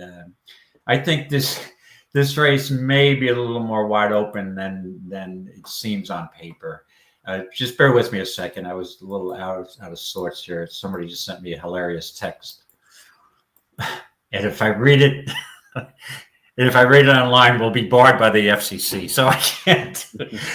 I got to get that out of my mind. But it is funny. Thank you, Steve. I will say this, by the way, too, that Pratt is jumping aboard Dancing Dean. The negative for me is that when Mott puts Pratt aboard, they're only 10%. Like Pratt, normally when you put Pratt aboard, the jockey trainer combination with Pratt is usually in the 20s and 30s. So right, it is low on the 8 a little bit. So I don't love that. But they're also taking the blinkers off for the first time of the 8, and the Lasix is back on. So, and this horse has had blinkers on the entire time, and it's coming off the layoff. So it's such a hard read, but I don't usually I mean, it's a 4-year-old filly with only 8 lifetime races, but that's a bold move to completely take the blinkers off when this horse has only ran with them on. So there's that asterisk there. So I'm not sure. That's why I'm not sure that I'm gonna pick the 8. And there's a new trainer here on the 9 horse, Vivuv, and Joe Sharp, who's very good with. He's good, 12% with. How do you pronounce that, Scotty? Vive Vuv, I think. Okay. Better than I can do. I just thought that was. Vive Vuv. I didn't hear you. What was? Yeah. By the way, too, if you look at Vive Vuv, I mean, this horse has had wide posts in 3 of the last 4 races and broke, terrible in those 4 races, and they've all been against better groups. So, and wide and stuff like that. This horse is likely to get a very good trip second off the layoff. So I think the 9 is a very live horse to use in the in this opener. So we're dealing with Leperoux and Vive Vuv. Yeah, so we got a French connection here, huh? Yes, that's right. Okay, let's get Marksman Queen. This is a challenging race because of the distance. We've got 12 furlongs. And normally, speed can be real dangerous because you got a lot of horses who are going to be rating. The 4 Marksman Queen will be on the lead. It's got a pretty good pace scenario advantage, right? Almost 18 points over a lucky combination. And then an All-American Beauty 3rd. I'm reaching out for a bit of a long shot here. I do like Dancing Dean, but this, I know this horse quite well for Bill Mott. I played this horse before. And I mean, this horse just absolutely has no speed and takes blinkers off today, off a layoff. I probably just fade that horse today. Dancing Dean's probably Mott's got in mind looking for other things down the road, in my humble opinion.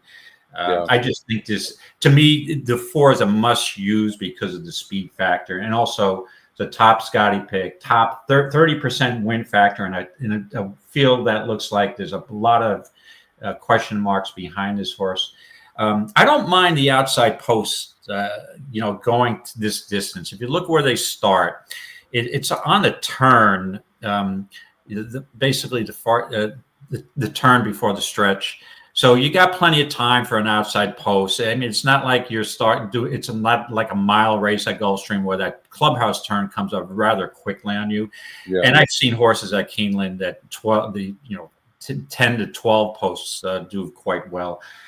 With that being said, I'm reaching out for a horse here, and JR gave us such a good ride on your horse yesterday that I think he might do the same thing today on the 12, Holy Foley, for Brian Lynch. Second off a layoff, tried the mile last time out at 40-1. That was a prep race. This is a point of entry horse who's out of Dynaformer, one of my favorite sires. Granted, the horse is only 2 for 21, but has kept some good company. And the big thing is the horse has won at Keeneland, and the horse has won at the distance. Last year, April 24th, we had a nice score from an 8 post at 4.5 to 1. That's good enough for me. Outside post, stay out of all the trouble. So give me the 12 here, Scotty, and it would be a strong exacta box for real money for me, 412. So I'm on the 12 for the contest. And the horses run good at 12 furlongs too. Yes, I mean, that's one. Yep. Yeah, and that's that's a thing. So, when I look at whether these horses want long or not, like a lot of this isn't even in the surface. It's a matter of whether they start stretching their legs going longer. Yeah. Mm-hmm. Yep. And so if I bring that 12 back here, hold on, let's do that. I'm looking at the 7, 8, or 9. I'm going to try to beat the 4 horse. The 4 horse just burned too much money for my liking. The 7 horse, it's got a good GSR, and it's not really done anything wrong. I think these are tougher than when it's faced, and it's got to go 12 furlongs. Jose Ortiz is aboard, of course, for Sherry DeVoe. The 9-horse Vive Davu, Vuv. Yeah, Vive Vuv is certainly a horse that, I mean, it's going 12 furlongs for the first time, but it looks like this is what this horse wants to do. And then Dancing Dean, I mean, this horse is proven going long already, so we know this one wants to go long. I know the jockey trainer combination is bad on the 8, but it is the EquinEdge second pick, and I'm gonna go with that horse. I'm gonna go with the Dancing Dean, the 8. Really? I am. Okay. All right. Yeah. I was just going to mention a watch, but I was going to say I'll bet my watch on it. But I'm wearing currently a $65 Timex, so you have no interest in that. So let's forget that. Okay, so you're on the 12. Yep. But I just also wanted to mention, Scott, I didn't mean to interrupt you, but yeah. I also think there's a couple of horses here that you guys might want to look at. I think this is a little more wide open, and I don't like the 8 at all personally, but I think the 11 and the 13 have, they have shots at prices. You got Joel picking up the mount on the 11. This horse, it looks like it wants distance all day long for Clement. Be plodding along there from that outside post. I think that horse is live. Did fail as a prohibitive favorite last out at Tampa. I don't know what happened there. But also All-American Beauty. That horse hit the board for Shug. 4th race now for layoff. Shug takes his time getting his horses back. And the 13, All-American Beauty, has also won at Keeneland. Yeah. So, horse for course and on its best day. So, it might be something where I'll use the 12 and I'm going to have the 4 with those 3 horses, 11, 12, 13, and box 11, 12, 13, some sort like that. For the contest, though, I'm going to be using the 12. All right, let's go to Keeneland's race number 6, which is the 3rd event in the qualifier. Okay, which race? Race number 6. Oh, 6. We're going to go right through Keeneland then. Perfect. Yeah, there's been a lot of scratches already. So they're coming onto the track over at Keeneland for race number 2 in 9 minutes. So we'll go out there.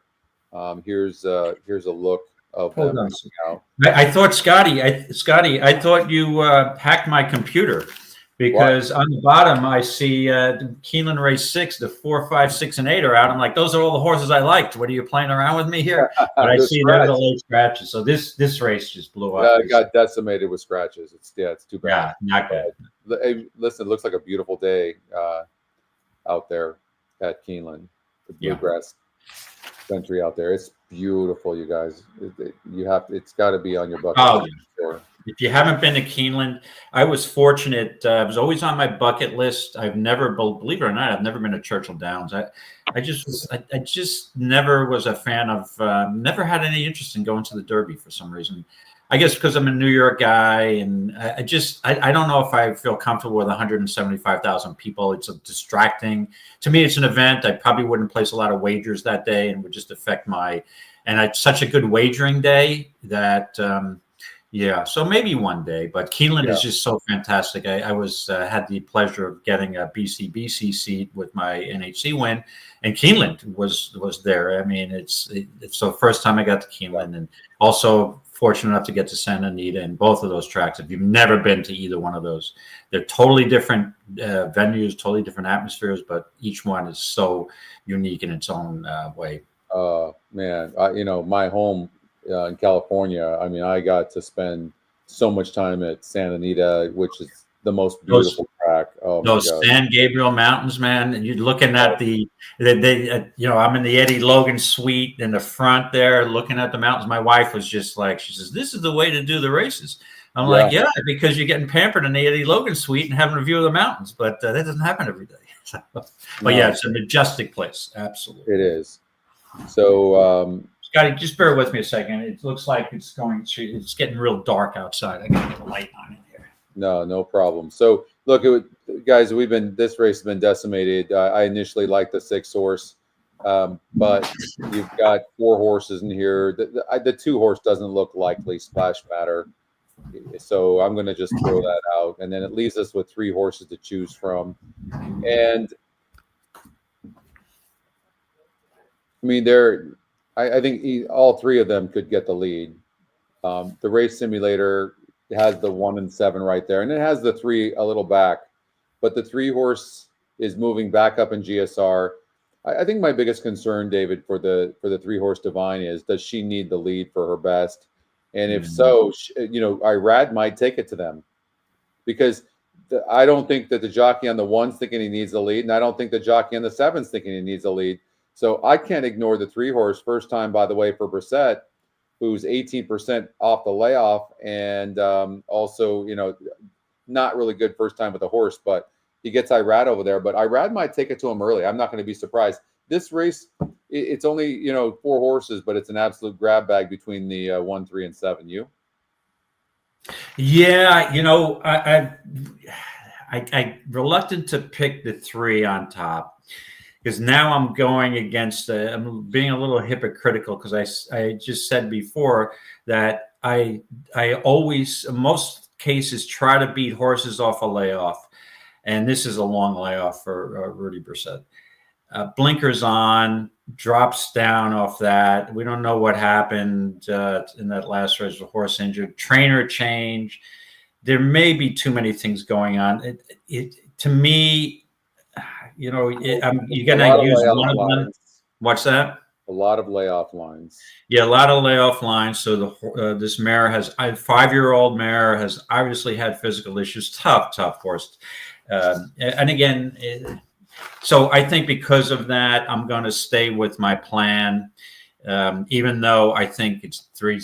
If she's anything, this is such a weak, small field now that if she's got anything left, she should beat these. But with that being said, I'm going to go for a horse with more conditioning. I'm going to go with the 7. It will be fun. This horse is in form.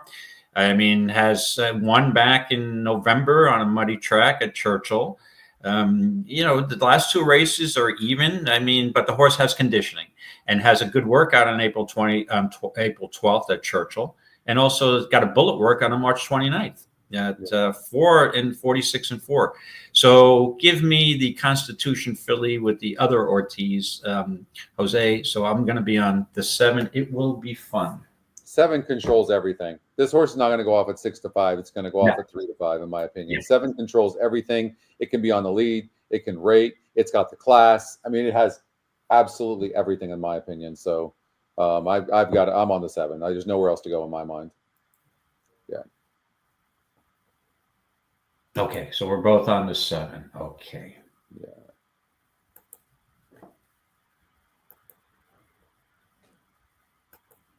Okay, so 7th race. How are we looking at the feeder races? So we got Keeneland coming up in 3 minutes. And that's okay, Keeneland. Okay, yeah. So do you want to go there, or do you want to go to the next race on the qualifiers? No, we might as well go to Keeneland. Okay. Keeneland.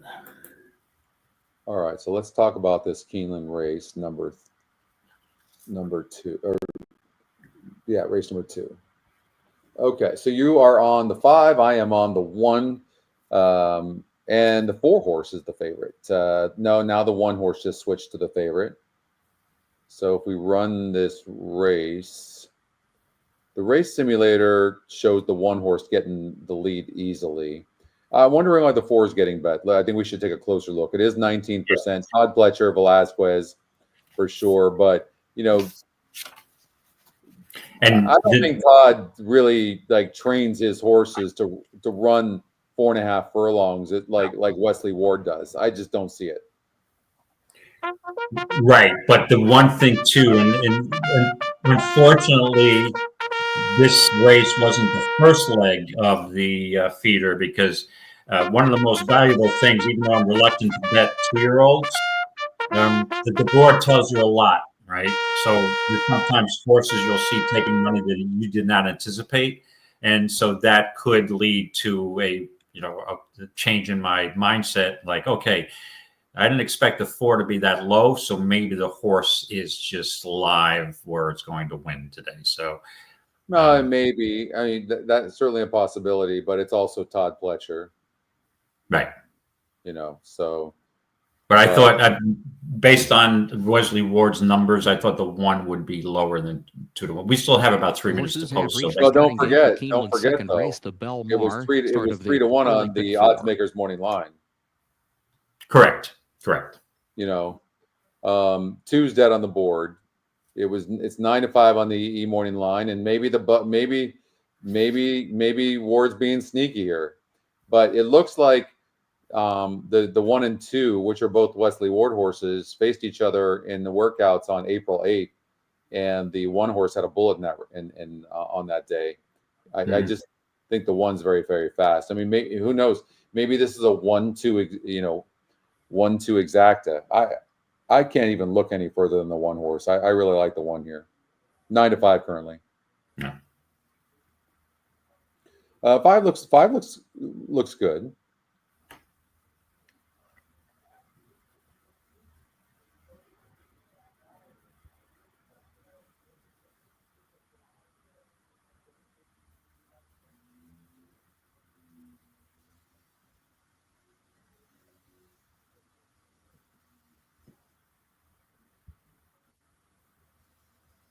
Moving into line race 2.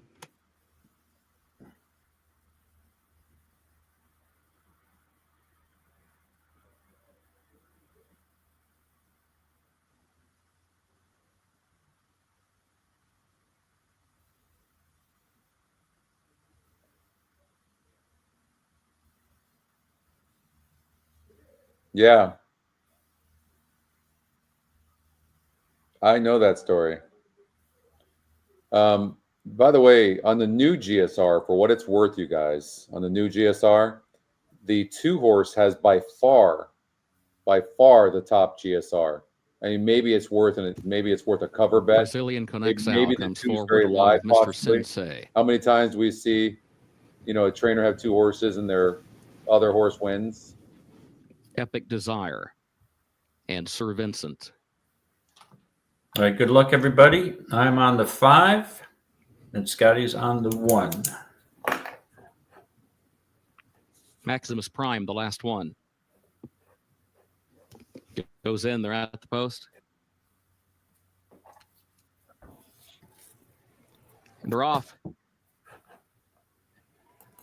There goes Fear out for the lead. Vabor is right there with early speed. Victorious Chances is there toward the inside. And these 3, as they work their way around the turn, Mr. Sensei is in 4th. A break of 6 more lengths. Back to Brazilian connects out. Then Baytown Anubis up on the outside. Sir Vincent, Maximus Prime, and Epic Desire is last. Epic Desire is last and running 15 lengths from the lead. They're at the top of the stretch. Victorious Chances to the inside, chased by Vabora. And then Fear on the far outside is in 3rd. The top 3 separated by a length and a half, then a gap of 4 more lengths back as they move to the final furlong to Mr. Sensei. Victorious Chances has opened up on a 4-length lead to Fear Vibora in the final furlong. Maximus Prime is running late toward 3rd, but it is Victorious Chances to win it for Gerardo Corrales. Victorious Chances in front.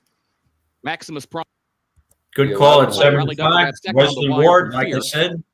You bet against Wesley Ward in a 2-year-old sprint maiden 4.5 furlong race at turn risk. Yeah. I mean, it pointed that way. The 11 horse ran big. That's Gulfstream Park race number 2. That's part of the feeder as well coming up. And we'll talk about that. But the 11 horse. I mean, that's not an easy thing to do from that post position, Maximus Prime. It might be a horse you might want to follow back, but what a run that was. The connections have got to be super happy with that performance by that first-time starter. So, Britt, did you play the 11 as a hunch, table 11? Because that's what you needed here in the we needed in the qualifier on the feeder. Just play the 11 horse. That was you'll get a lot more as a place than the combined win place for the 1 horse. So. All right, so here's the other 2-year-old race, first-time starters. And David, you're on the 6 horse. I'm on the 5 horse, the EquinEdge long shot, but they're both getting bet. not surprisingly, Squire is getting bet as well at 5-2. But I'm not surprised by the 2 Vito's Wildcat getting bet as well. Like, so those look like the 4 horses, and those are getting bet. Yeah, that it seems pretty logical. Those were the 4. And let me just pull up my feed here at Gulfstream.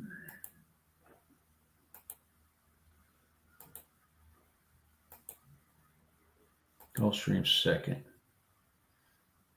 Street Player, it's 7-2, a little lower than I thought, but it's taking money. Yeah, but those look like the horses that, and Beers on Me, the 5 is 5-1, 9-2-6-5, and that's the way we saw it.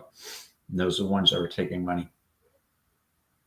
So when I run the race, let me give you an interesting horse, just from the perspective of the race simulator, and that's the 1 horse from the rail. 23-1 right now, and it's part of that early speed for sure. So just a thought at 24-1, maybe there's something there with 1 horse to play a horse like that in the exotics.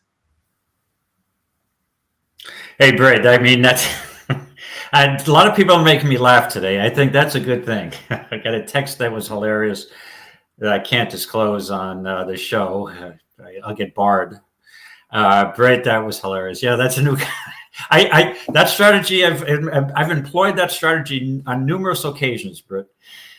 So hopefully your fortunes will change. Oh, they will. He's too good of a handicapper. Yeah. Yeah. All right. So if you're going to incorporate the 1 into this thing, just as a hunch, how are you doing it? You got the 2, 5, 6, and 9, and then maybe just put the 1 in the 3rd spot. Yeah, I think. I think that would be logical. Yeah. But again, the problem with the rail, I never am an advocate of betting the rail horses, and again, this Wesley Ward horse drew the rail, but had the speed and looked like it would gun. A horse that may not have the lead. I don't love the rail for a first-time start unless it's the lone speed. Well, and the thing is, we don't know because they're all first-time starters. Yeah, the race simulator, it has that horse. It's a guessing game, right? It's a guessing game. So I just, as a hunch, based on the race simulator and the first call, maybe there's something there, is what I'm thinking. So when you're getting 24-1 too, you can put a little bit of money to win. You could take the horses you like and then put that horse in the 2nd spot, and then you could take the horses you like in the 1st and 2nd slots, and then put it in the 3rd slot. That's what I did, anyways. That's what my plays were. Well, look at it this way: you give me a chance to party, I'm on board. So there you go, chance to party. Let's take it. Right. I just put $2 across the board on the 1 horse for you, Scotty. So okay, all right. That's the way I'm approaching that. I like it. And entertainment, strictly an entertainment play. And there's nothing wrong with entertainment plays. So if you're, it's like you want to have some fun and you're not sure of the race, but you want some entertainment. I just decrease my denominations by a considerable amount just to have a little action. Nothing wrong with that. There you go. No. And of course, normally what happens, Scotty, is my entertainment plays all hit and I hardly make any profit, and my major wagers don't hit. And I'm like, I should have just switched them. So, but that's why they call it gambling, correct? Yeah. But it's fun. So after this race, we do have Tampa Bay race number 3, which is part of our feeder. That's coming up in 5 minutes from now. Approaching the starting. I just want to point something out. If this race was part of the NHC and I already selected my 6, I'd be running up to the window to cancel my wager. The 6, to me, I don't want any part of it. 2-1. Yeah. But I'm locked in, and I would probably go to Beers on Me at 9-2. But you know what? To be fair, too, David, and I agree with you. But I mean, this horse didn't have a good EE morning line. It does have a good win percentage, and it is the EquinEdge second pick. But I don't think this one, like the fact that this horse is getting bet into the likes of the 2, the 5, the 9, that says a lot. Like this horse is probably very live. And the 2s, you know, that's not a horse I like to get out of a gate. The 2 acting up like that, honestly. Right. The husbands. So the 2, 5, 6, and 9 dominate the betting. Second 2-year-old race of the season here in South Florida.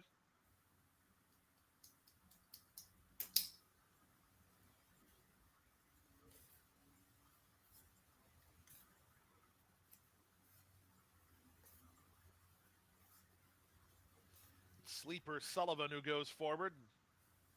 They're working with Luna Estrella. Luna Estrella.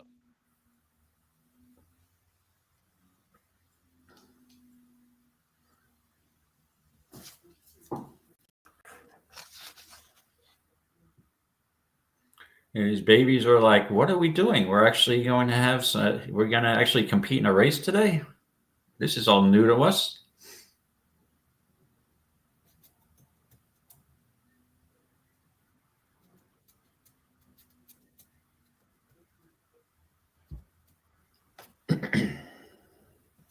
Working with Beers on Me. I don't know about Smoke Black, and I'm not sure. Wildcat.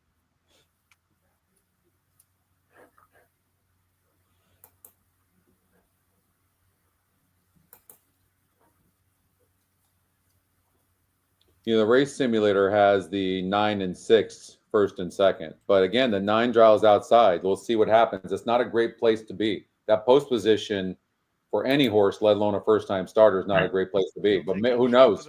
Maybe it ends up on the lead, but it's going to have to be a length or 2 faster than the other horses, right? Yes, agreed. We'll see. I'm hoping now that the 1 breaks out on top at least. Jonathan Ocasio riding and the 10 horse is acting up. There's 2 more horses. At 25-1, we just want a little excitement. So yeah, exactly. Just break out the gate on top. Like have the lead in the beginning of the race. That would be great. Looks like it's a little based on the works. I don't think that's it's a high percentage chance, but we'll see. This is a guessing game. These babies may be some of them might get off slow that were projected to be on the lead. The 10 horse is very fractious. They did get the 10 in the gate, but the 10's acting up. The 11's going in nicely, so it looks like we're going to have a race. Yeah, Dan, I think this 3 is definitely a sleeper in this race. Now the 11's acting up. 2-year-old standing calmly in the gate as we await Housebuster Dude. Some of these first-time starters, you have 11 of them. They're or 10 of them. They're going to act up. Some are going to act up. He's ready now. All right, they're going to open this gate as fast as they can. And they're off. In the middle, Beers on Me and Street Player both away quickly, driving through at the rail. The 1 was fast. Yeah. That was the 6. Cat beaten for speed. He doesn't like to kick back. That's all the race simulator right there. Outside of Sleeper Sullivan. Holy shit. Buster Dude and Triple Stitch toward the back of the field. My favorite bird. Luna Estrella last of all. The speed is on up front. The leader is Chance to Party and Jose Morelos by ahead. Street Player draws up alongside in second. These 2 have 5 on Beers on Me, who tries to tighten the gap in third. Getting a response is Bravo on Squire. He's in the black cap, circling horses into that fourth. 1's not stopping. 22 seconds No. opening quarter. Up for grabs here. Chance to Party fights to hold it. Closing ground, Beers on Me. Farther out, Squire. From between horses, Street Player. They go to the come on, line. 1. Squire and Beers on Me both finishing up. Fear Beers on Me and I'll Squire. take a third Squire place and finish. Beers on Me. Beers on Me. Squire outside. Squire getting There we up. go. Beers on Me fights There you on. go. Squire in front. All right, Squire narrowly I won over $2.80. There you go, Scotty. I should have played the exacta with those, the triple ending, but good one. Yep. There you go. That was all the race simulator. That's yeah, and that's That was good. all the race That's simulator. good handicapping applying the race simulator. That's right. No That's doubt. exactly right. Wow, that's going to be a nice trifecta, right? The 25-1 is going to make it a little sweeter. That's for sure. How's that? Look at the EquinEdge. Look at the picks. So the 9 and 5, the EquinEdge long shot was my top pick, and it got second. And the 9 was the EquinEdge top pick. Now you got first time starters here. And David, you know this. We all dreaded maiden races with first-time starters before EquinEdge. Like, Yes. we've got good information now. Look at that. Like, we've hit both these races, these first-time starter races, right? The one at Keeneland, the one here, but we've nailed. I mean, that 9 went off at 5-2. The 5 ended up going off at 6-1. Just that exacta. This is going to pay me really good. The 9-5 exacta alone is $22 for $1. I've got a $25 trifecta. Nice, nice. So I did a 5-6-9 with 5-6-9 with 1 trifecta. Is what I did. That's not a bad bet for a $125 bet. No, not at all. Yeah, that's going to pay really good. All right, well, I'm super happy about that result, and let's go to Number 9.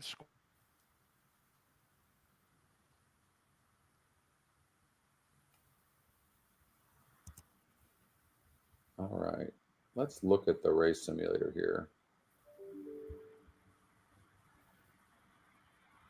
So I'm just watching the Big 8 second race. I have a note on the 3 Santa Gata, seeing if it comes to fruition or not. So this is what I saw, David. I'm sorry. Go ahead. I ran the first call, and look, look who it has first and second at the first call, and who was first and second at the first call. You got it. Right on target, 6-1. Look at that, and the 9 sitting out there, and the 5 sitting right there. And so I'm like, okay, well, why not? With first-time starters, and we're handicapping still, right?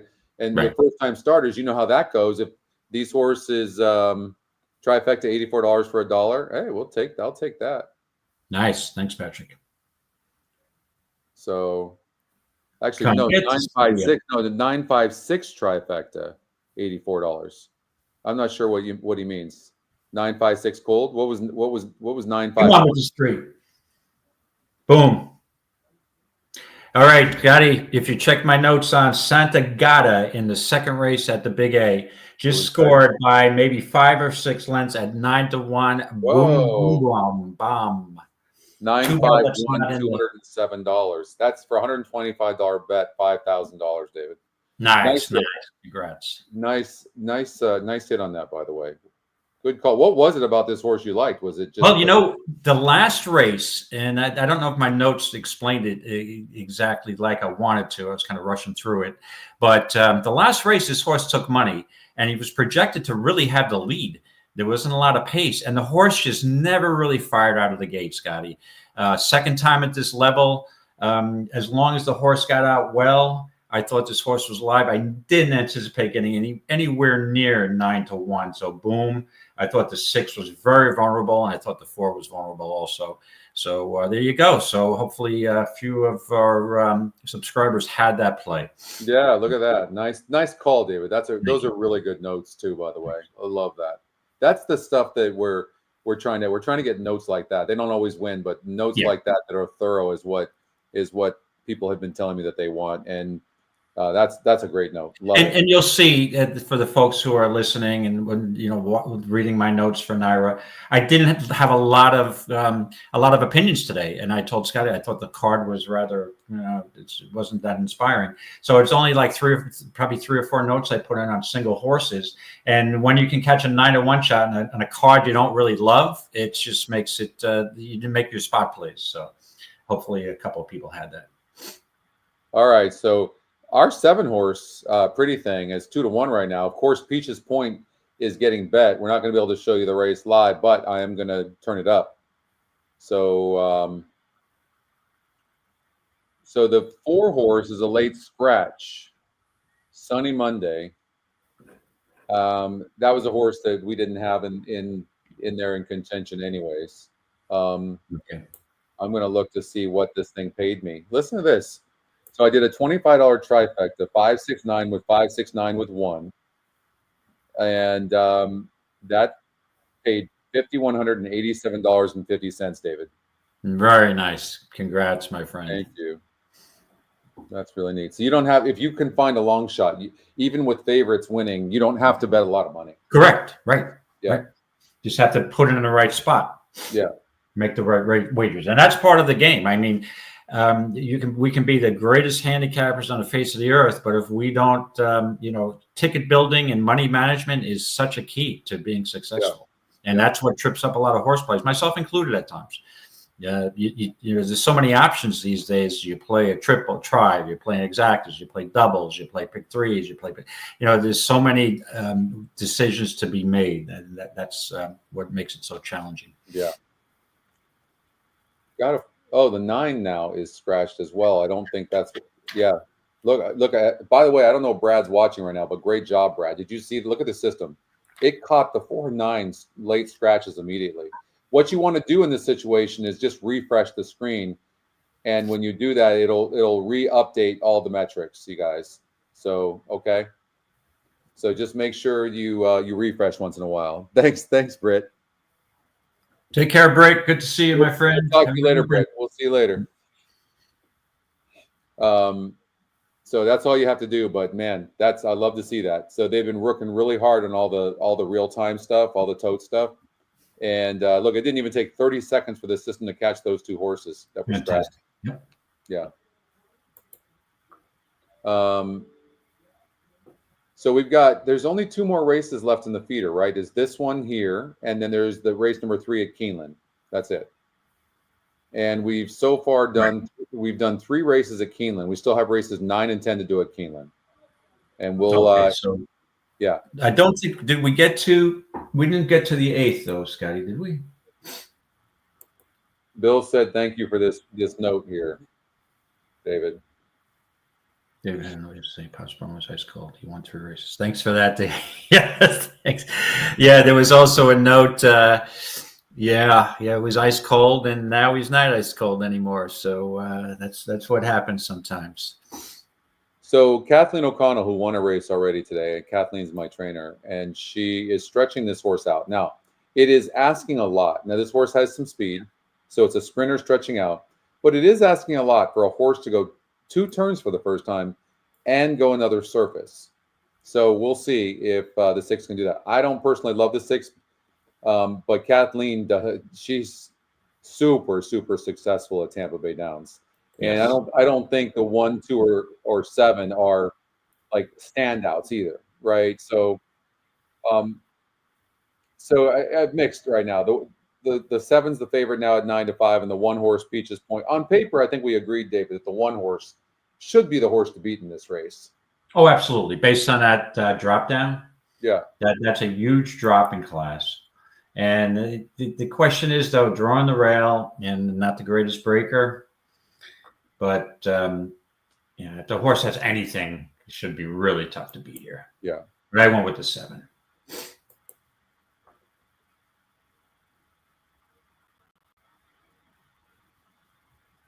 Who's also 2-1 now.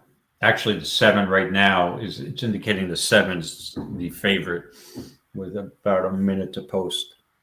Slightly currently lukewarm at 2-1. Lukewarm.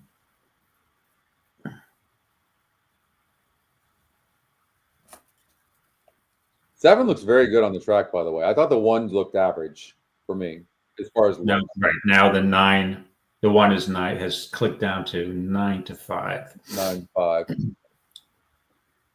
And the 1 horse is a little fractious in the gate, and it's a slow breaker, and that's just not what you want to see with your favorite. Like and it's very awkward. If they're doing their job properly, they would take the 1 out of the gate, but they didn't, and the horse broke last. And we had talked about that. We had talked about that horse being a poor breaker and not being able to take advantage of its pace. Correct. I mean, it's going to have to be 10 lengths the best to beat this field now. And the 7 is sitting perfect in second place outside of the EquinEdge long shot, who's on the lead. So now the jockey on the 7 is going to get a chance to be able to let the 7 relax a little bit. As they would say in the race caller, I think he's sitting chilly, or she's sitting chilly in this spot. But that's the Scotty long shot is chasing, so be careful. Yeah. It's pretty fast. 23 and change. I was going to say, you don't want to get away to an easy lead, but so far it doesn't look like an easy lead. No, I mean, the 2 horses running very nicely on the inside in 5th right now. Look at this 53-1 shot stalking on the outside. Weather Lady. 93-1. 93-1. Yes. Yeah. Who's now falling back? Yeah. Who's now dropping through the field? Oh, I don't know about that. The one is coming, but the seven's not been asked yet that I can see. Here, whoa! Here comes the one. Look at this one! Holy God! Oh, way! Oh man! With that break, and if this horse wins this race, wow! He's gonna win. The one is gonna win this race. I don't know. Seven's still got horse. It's gonna be very close between these two. Nah, this one's going by easy. Win. That's insane. The seven's not even gonna hold second. Yeah, it's gonna be close. Yeah, seven holds second. Unbelievable. Much the best on the class drop. You know, and Mike Saletta said that too. Like on paper, this one horse should be much the best, and it was. Well, got off slow, went like 9 wide around the turn. I mean, if this horse got a clear chip, it might have won by 30 lengths, like a Secretariat-like fashion. Yeah. Look at this. He's easing her at the wire. It was the easiest type of win. Hey, did you dip in for a claim there, Scotty, on that one horse? Right? Yeah, I mean, unbelievable. And then, oh, by the way, how about around the turn? I mean, to say this horse was much the best is an understatement in this case. Yeah, like 9 or 10 wide around the turn, if not even more. You know, that was fun. I mean, I didn't bet any money on that race, but that was fun. We have 9 minutes before race number 3. Let's see if we can get in one qualifier before we go to the next. Okay. Sure. All right. So let's go to event number 9, which is Keeneland race number 9. I think we skipped. We did the first 3 races at Keeneland, which were. Let me tell you what they were. Race 5, 6, and 7. Did we do 7? We didn't do 7. 8. Oh, we didn't do 7. Okay, we didn't do 7. Let me ask you. I feel a little off today, a little tired. So if we did race 7, let me know, because if we did, I have to go to the doctor because I must have blacked out. Because listen, that's all. Are we good? Are we good? No, okay. You are. I don't know about me. Okay. Have a late night last night, Mr. McKeever? Yep, evidently. So the 8 horse theatrics, let me just throw this out there. It's 29% right now. And, you know, I don't know that this horse really wanted turf. And it is a horse to watch. It's only 19%, but it's top pace, top win, top SOR. And in those scenarios, these horses win 31% of the time. Just a thought. Theatrics. All right, well, we got a maiden special weight group going 6 furlongs here. Tough to judge what's going to be going on here. In all honesty, I struggled with this race. I thought the 11 True Passion might provide some value. Really nice, really good set of works. But in its debut race at Oaklawn, showed a little bit of early foot and then just tired. So, I mean, could improve off that race. But I also thought, obviously, the 6 Passage East. I don't know. There's something about that horse that just doesn't inspire me much. So I'm probably going to pass. Then I look at the 9 Little Breezy. Is now cutting back from a mile and a 16th after a couple of efforts on muddy tracks, blinkers off. And another horse doesn't inspire me. So besides the 11, Scotty, I thought the horse that I'm probably landing on here is the 7, the Tom's de Tot horse, Order Restored for Jose Ortiz. A little bit of a freshening. First race, it showed speed, sprinting at Oaklawn at 10-1. And then got a sloppy track and next out and was bet as the favorite and just didn't really fire that day. Didn't show as much speed as the last race. The first race, the debut race. And maybe this horse it will get back to its better performance in his first time. Maybe she just didn't like the slop at Oaklawn. So I'm going to land on the 7 here, order restored, and I back it up probably with the 11, who I think is live for Lonnie Briley, if it can improve off that debut race. Good work out on April 9th for the 11. So it's 7 on 1 ticket. If I had a second ticket, it would be the 11. Well, the thing about it is it looks like the 8 horse and the 7 both need the lead. That's what I think is going on. Yeah. In the first lifetime race, the horse was able to get the lead barely, but it was dueling and it hung in there good. And that's what I think we're looking at here. I don't know if Morales is going to send the 8 horse theatrics, but if it doesn't, then the 7 could have an easy lead on the front. Yeah. And that's what makes this race very tough. When you can analyze the post, then you can kind of narrow down the field. I can't really do that here. I want to like the 11 a lot because the 11 doesn't seem to need the lead, and it can sit outside of the 7 and the 8. And the trainer is actually really good with second-time starters, 21%. Right. Mm-hmm. And also the horse was 4% that day and wasn't bet, and today it's 4-1 EE morning line and 18%. And Corey Lannery's aboard, the jockey trainer combination is 18%. So I'm leaning towards the 11, but when you run the race simulator, it's suggesting that the 6 horse should win this race for fun. Right. Yeah. What do you think of Passage East? Yeah, Passage East. Let me just pull that horse back. I mean, this horse in all 5 lifetime races has 5 second place finishes. I don't know that I've ever seen that. Yeah, I guess we call that seconditis, and has burned a lot of money, and it's always been well bet in every effort. Well bet. Small fields, though, coming from Laurel. Yeah, I'd probably pass. That's the Mid-Atlantic circuit there, and maybe just doesn't fit class-wise with these. So to me, that would be a hard pass on the 6 horse. Yeah. What about the 9 horse, Little Breezy closing? This one is the race simulator, anyways. One of the things that I look for in handicapping using the race simulator is trying to find like when there's only one horse that has a blue arrow closing. Mm-hmm. So if they do go fast up front, the 7, 8, and 11 kind of duel, then who's the horse that's closing best? And that's the 9, Little Breezy, and it's the EquinEdge long shot as well. And it's had the rail the last couple of races and gets off. The race before that, and the 2 races before that, the two first races for this horse, it broke 11th and 9th last in both those races and still got second. Clearly, this horse has talent.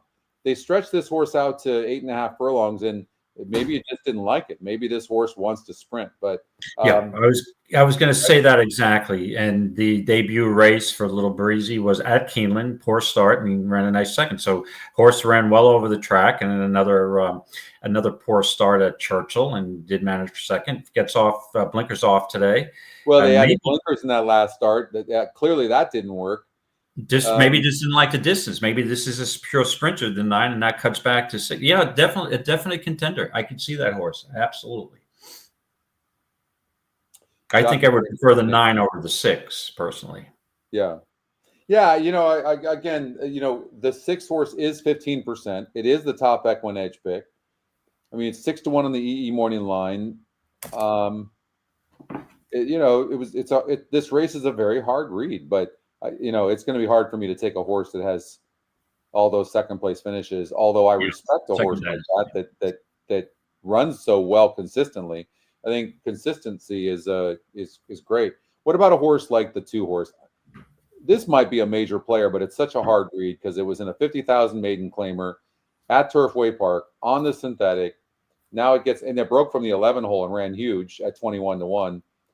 What do you think of this horse? Yeah, I mean, we've seen some of these Turfway Park synthetic horses translate over to having some success running at Keeneland. So, yeah, it's not for me, but I could see, it wouldn't shock me if this horse ran okay. Honest Mischiefs, I mean, yeah. I mean, it's a horse I wouldn't necessarily call it a throwout. I don't think there's anything really special in this race. All right, the third's going in. Yeah, third, and you're on the 6 horse, Trouble Free, who's 10-1, and I'm on the 3 horse, Savannah Marie, who's your second choice at 2-1. But the 2's the big favorite, but we'll see. There's some speed with the 1 and the 6 horse.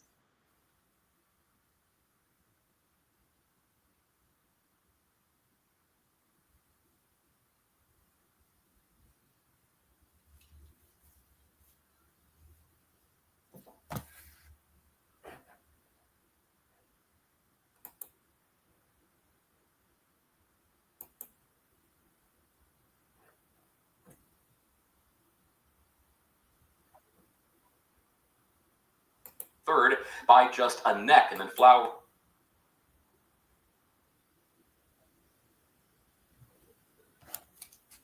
6 is getting a nice stalking trip. Maybe I get a shot here. Those 2's getting away.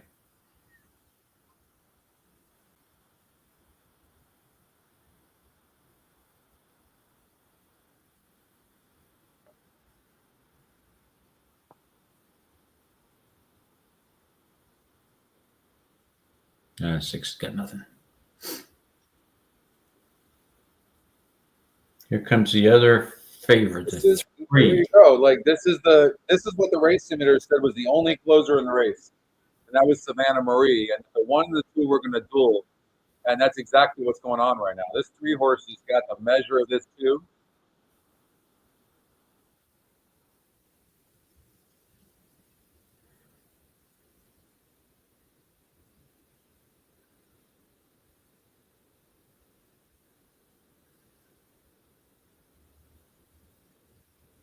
Yeah, 3's going to win for fun. Okay, 3 wins, 3-2. Close for the show spot. Yep. All right. Well, I mean, look, the race simulator showed that. That's what it showed, and that was huge. That was you got 3-2 on that horse. You know, what I love too is if you like a horse and there's other horses in the race getting bet, in this case, like the 2, then you're going to get a decent price on a horse you like. That was right. Your pick 5 single oldie. Yeah. I love that 3. Let's go. Let's go. All right. So that's it. No mas. Feeder is done. Feeder is done. I am out, and we'll take a look at the board after it's official. See you. Okay. Wow, this race number 7 is brutal at Keeneland, but we got to pick up our feet because we're moving very slow. We have an hour to get 7 races. Yes, right. Mm-hmm. Okay. So I will tell you, I'm on order. I'm on the 7, so order restored over the 11. So David is on the 7.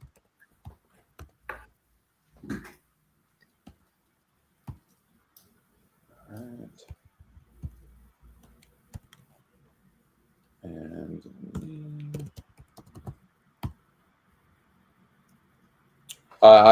I looked at this race last night and I struggled with it. And you're right. I'm not going to go with the 6 horse. I'm leaning more towards a horse like the 11 True Passion, who's going to sit a good trip. The only horse that has a blue arrow, if you leave the 6 in on the race simulator, is the 9 horse, Little Breezy, who might run good, blinkers off. I think this horse is already fit. I mean, the horse is faster than that. They just gave these are pretty slow works, but that doesn't bother me at all. And by the way, the horse ran a nice 2nd place finish at Keeneland in its first start lifetime, and it ran good. So I don't necessarily love the addition of the blinkers and then taking them off personally. Yeah. That throws me off a little bit. And I know this horse had the rail here, and it looked like it had a little bit of trouble, but it was 48% to win this race. So for those reasons, I think I'm going to stick with the 11. That's okay. That would be my 2nd. That makes sense. I think the horse is live. Yeah, the blinker change, equipment changes on the 9. They always concern me. You know what I mean? So it obviously didn't work stretching out. So now they take him off. He didn't have him on. She didn't have him on before, so we don't know where to go with that. So okay, so for me it's the 7, for Scotty the 11. 7th race at Keeneland. All right, so we got the 8th race at Keeneland. I love the 4. So oh man, the 4 has been scratched. Okay. The 4 is out. A big invasion. You knew I wasn't going to pick a Clement horse myself. The 2's out. Let my people go. The 10 is a scratch, and then the AEs are out with the exception. Double clutch, the AE draws in, which this is 5.5, correct? I'm not sure that horse. Hey, double clutch had 1-2 back, but comes off the layoff. Okay, so double clutch does draw in. So 6 is going to have the lead. Be careful. Who else will have the lead? Hold on a second. The 6. Okay. But I do like the outside posts in some of these races. And I don't think that the 11 is without a shot here. Let me tell you why. This is Michelle Lovell. Yeah. And this horse was good last year as a sprinter. Started a career as just a blowout winner at 20-1 from a 9-post 5-length win. Bounced right back at even money with a nice 4-length score. Entered in a stakes race at De Lafayette at Keeneland going 7. Speed and then tired, probably prefers 6, and goes back to 6 in a stakes race, overnight stakes at the Big A, wins that rather easily, and then kind of tired at 6.5 at Churchill, and now takes a big, it's a long layoff. Horse is working well, tries turf first time, so Motown. What's the GSR? I'm not as concerned with the GSR because of the speed. It's got a lower GS. It's on the lower end. Yeah. Even with that being said, I think I'd give this horse a shot to wire the field or just stalk the 6 and take over. I don't think there's a. Let me see what the other pace numbers are here. Yeah, clear the air has speed. Is he going to just press too much? I don't know. I think I'm going to use the 11, but the other horse that I thought I had interest in besides Sousa Summer, but I decided ultimately to leave that horse off my ticket. I do have a little interest in the 8 American Monarch. Yeah. This horse has only had 6 starts on the turf, hit the board on 3 occasions. If you go back to May 4th, nice second in the elusive quality, going 6 closing. Had a nice, a decent race in same race in 2022, a decent 3rd. A lot of layoff lines though, and this is a 2nd race off a layoff. I could see this horse improving and just flying at the end, but for purposes of the contest, Scotty, I'm just going to use the 11 here. Just keep in mind the 8 I think is live to hit the board, so I'm all 11 here for me. Doncho. Okay. So I'm going to go with the 9 horse, Sousa Summer. Okay, the Scotty launch up. Yeah. Okay. And you're going with the 11. 11 Doncho, Michelle Lovell, first time turf. Okay, David. 11. Okay, so now we're on race number 9 at Keeneland.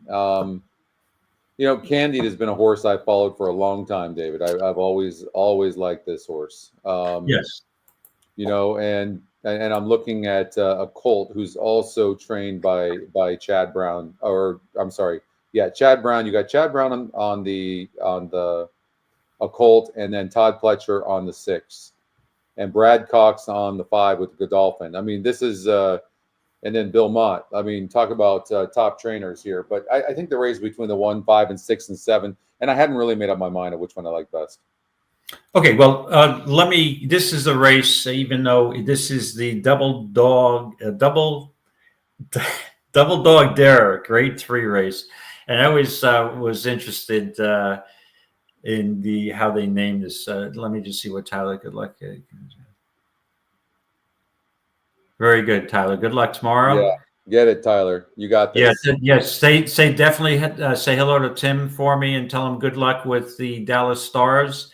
I know he's a big Stars fan, and good luck in the contest tomorrow, Tyler. Get that second seat. We got to get Britt to get his seat as well. So we got Tyler, we got Mike.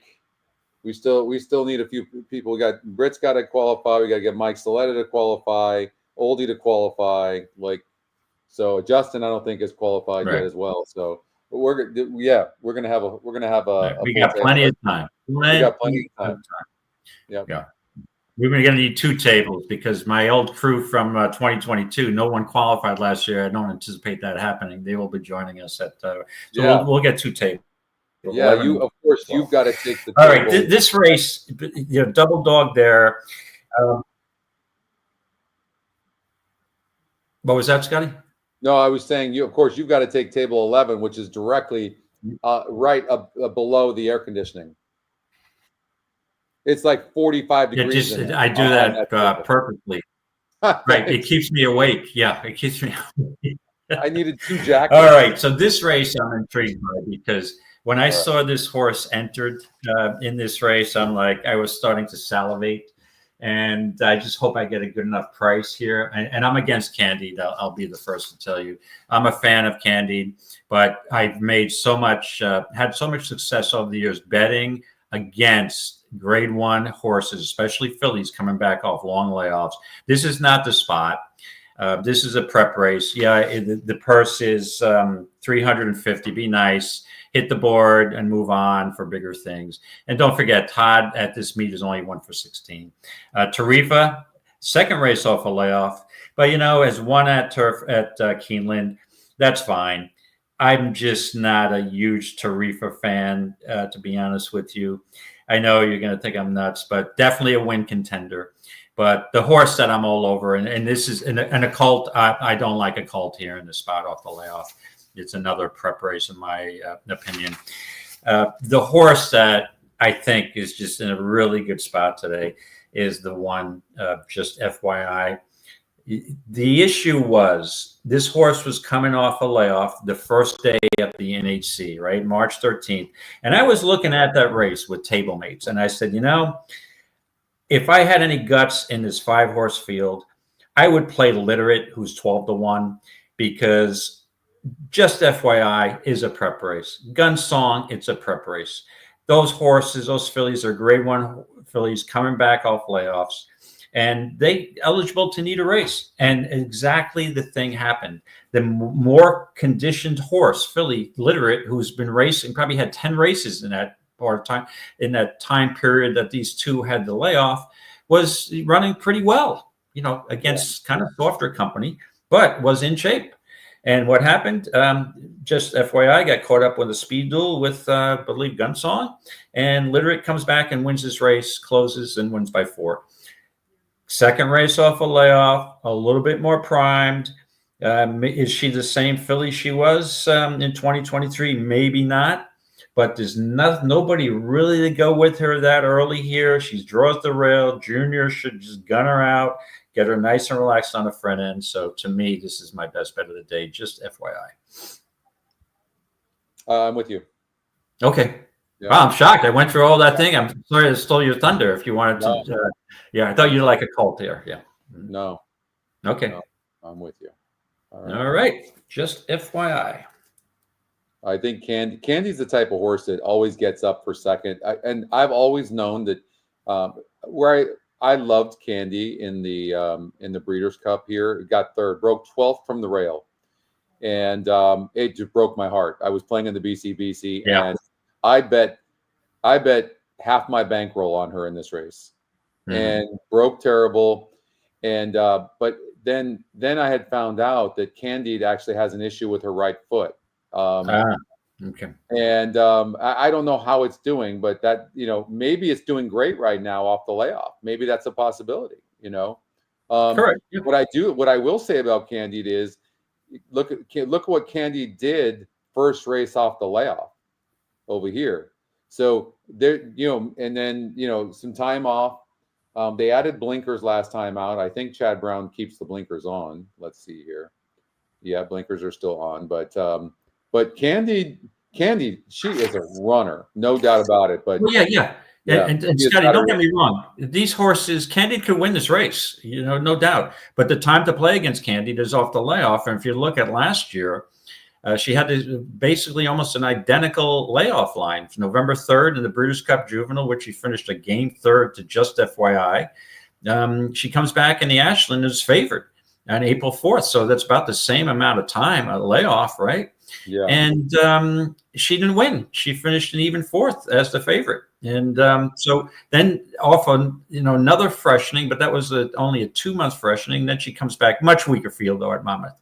And she kind of dominates that field, which, and then she'll be there. She'll probably win candidate coming down the stretch, but I don't think they're going to catch the one. But I will throw out a long shot here too, who I think could hit the board if some of these, if Candy needs a race and the Colt needs a race, and Tarifa, doesn't. I think Tarifa will run well, but just throw out the 3 Neon Icon. I mean, this horse is 2 for 2 at Keeneland. Broke her maiden going 2 turns, which is not easy to do over the track, and then had one back on October 23rd at almost 5-1. Again, weaker field, optional claimer. And but the horse, sometimes horses that just love tracks, and this horse just might have an affinity for Keeneland. I wouldn't shock me if this horse finished 2nd or 3rd and really juiced up your exactas and tries here. So now I will say this negatively about the one horse, and that is she was the favorite and she had the lead in the last race off the layoff, and that was just an optional claiming 75. And I mean, she's supposed to win that race, but she wasn't the favorite in that race, which was ironic. So, but she did get second. But it was only 3 horses or 4 horses, other horses in there. So, what do you make of that last race of that option? Yeah, and again, I think the key was went to the lead because no one else wanted it. Gun Song drew up alongside, took the lead. She was eligible to get tired. This to me was a prep race. It was optional claimer 75K. That wasn't their intention. Mott takes his time with horses coming back. Yeah. And he should have this horse tighter. Look at the workout on April 12th. 4 furlongs and 48 breezing at so I think that she's sitting on a much improved effort here. And I don't think you're getting anywhere near 7-2. And more probably like 2-1 or 5-2 in my opinion. Yeah. All right. So we're both on the one horse. If I will say this, if Candide is doing good, if Candide is okay, like meaning the ankle, the right ankle, then her right foot. I mean, if so, then you won't beat Candide. I'll say that. But. All right, so race number 10. Let's finish the last race up at Keeneland, which is event number 10. All right. Let's look at the pace scenario. There doesn't seem to be much speed. Okay. The 2 is very fast. What's up, Wiz? Hey, Wiz, how's it going? All right, what are your thoughts in here? Yeah, this race, Scotty, just cried out for a long shot, doesn't it? Well, the 2 horse is 7-2 on the E-Morning line. It has 3 straight layoff lines. I mean, it is going to have the lead. It's the only poor race was against a 74 group. McGahee is good off the layoff at 14%. Not great, but good. Yeah, to me, the 2 is a no use for me. Although Shug can win off layoffs, this filly looks like she may need a race. So again, that's kind of my strategy with these, just trying to beat horses off layoffs. So I'll pass on that. I did look at the 10 Alamara for Chad Brown. Has been at Tampa, won broke her maiden back on March 9th, flying from out of the clouds. Blinkers on, horse doesn't really have a lot of early speed. She race, and actually that was a long layoff. I apologize. March 20 of 24, she broke her maiden, had that long layoff, came back, closed for third. Probably be tighter now, and that 10's going to be tough to beat. I also think the 6 Expensive Queen might have a shot here, but it's also a layoff and coming from overseas. So there's a lot of question marks in this race. So it led me down the path to just looking for a long shot here, who is probably not going to, not really a strong win candidate, but I'm hoping that this horse holds on for a second, Scotty, and takes me around, gives me a thrill for an awful long time. And you know me, looking for something that's outside the box. And here we go. I am going to use the 13, who you threw out, Twirling Good Time. This is a Twirling Candy who's stretching out. Her only race on the turf was a 5.5 furlong sprint back in June. Finished, non-effort 7th, but was bet down to 5-1. Comes off a long layoff March 8th at Fairgrounds. That was a race off the turf. She was going to sprint again. In that race, she showed a little speed before tiring, needed the race. Now stretches out, and the interesting thing is there's not a lot of speed in this race, Scotty. I think Declan will have this horse out for Phil Bauer, gun to the lead, and I think this horse will give me a thrill at least for 3/4 of the race, and I'm hoping everybody else falls asleep behind this horse, and we get a wire-to-wire job at 26-1 to not get me my second NHC seat. So get me right on Twirling Good Time, Scotty, the 13 horse, my long shot of the day.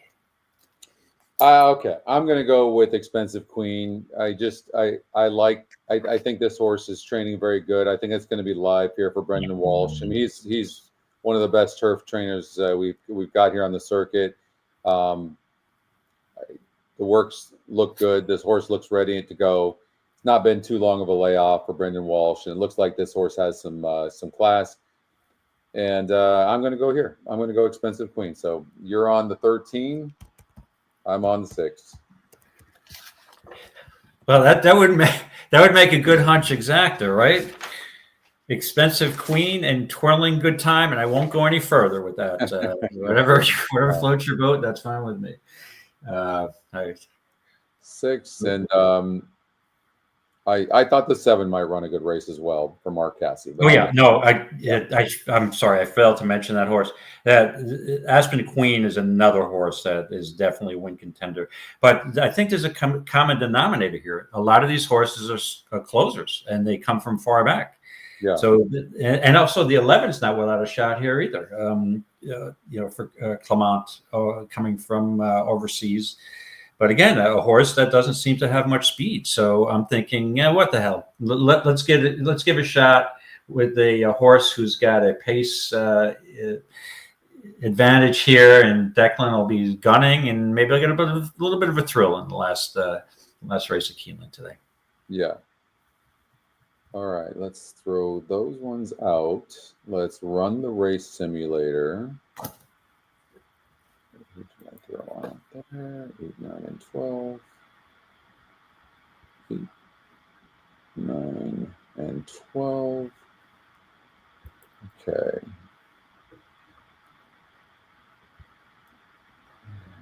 And then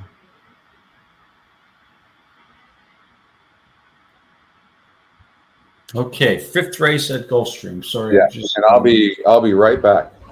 I want to let you start it off. All right. Sure. Okay, 5th race at Gulfstream. We've got a turf race. Maiden 35 claimers going 8.5 furlongs. And let's see, the speed should be the 5 with Genuine Gomo stalking. So you've got maybe some sort of a contentious pace. The 4 is not slow. So we got a bunch of horses that look to be up there. In all honesty, I just I found this to be just a total head scratcher. I handicapped last night, and I just didn't know what direction to go to. Genuine Guomo dropping down from the maiden special weight. Let me look at the. We got some notes here on this logical player, which I agree. I mean, dropping from 52 SOR groups in that maiden special weight company now down to a 44 SOR group, just on that move alone against this weaker caliber of horse. It should be a contender, but Lasix on today about for the third time. And now a new gelding. These first-time geldings never seem to work out. I mean, it doesn't seem that they run any better generally. So I'm not sure I'm going to be on that horse. The 5 horse, who's the 26% win percentage and is also the top Scotty pick.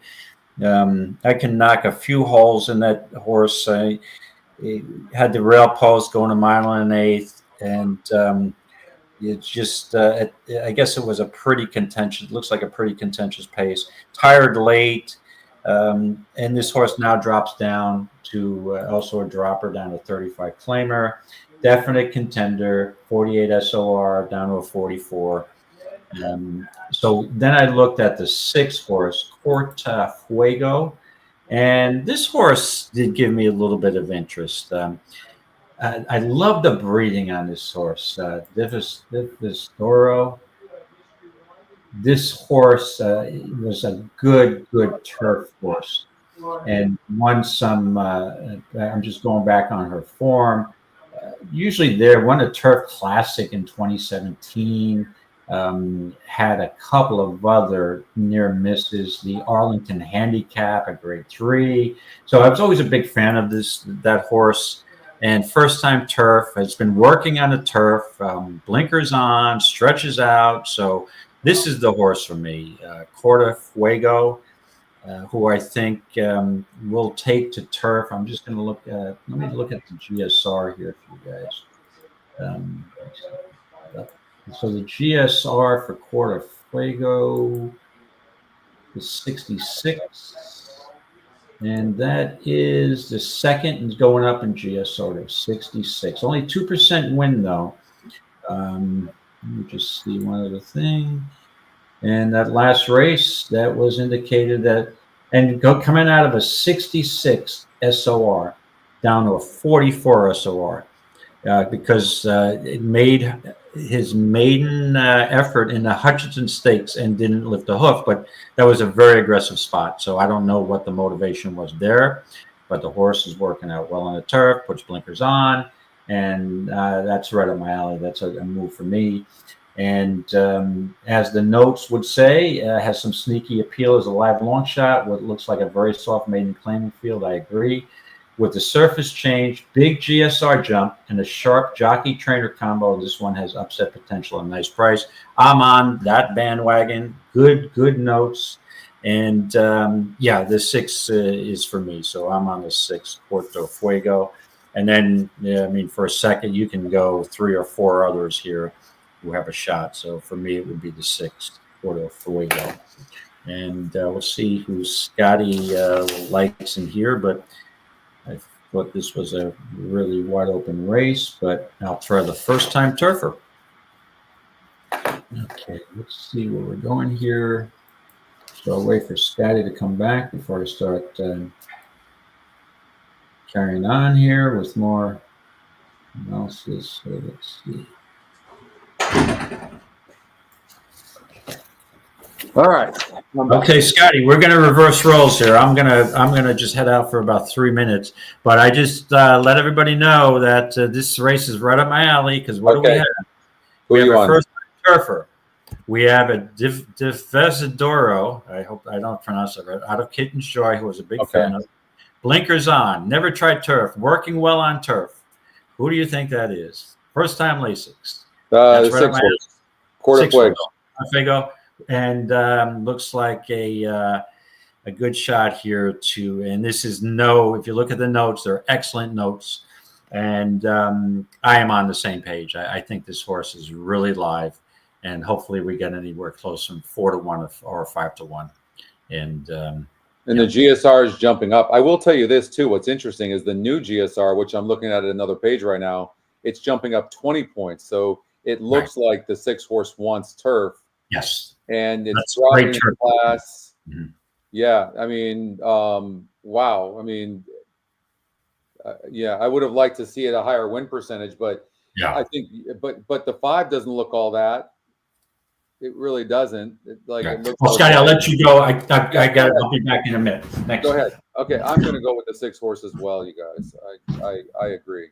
I'm going to go with that, and then let me put that play in.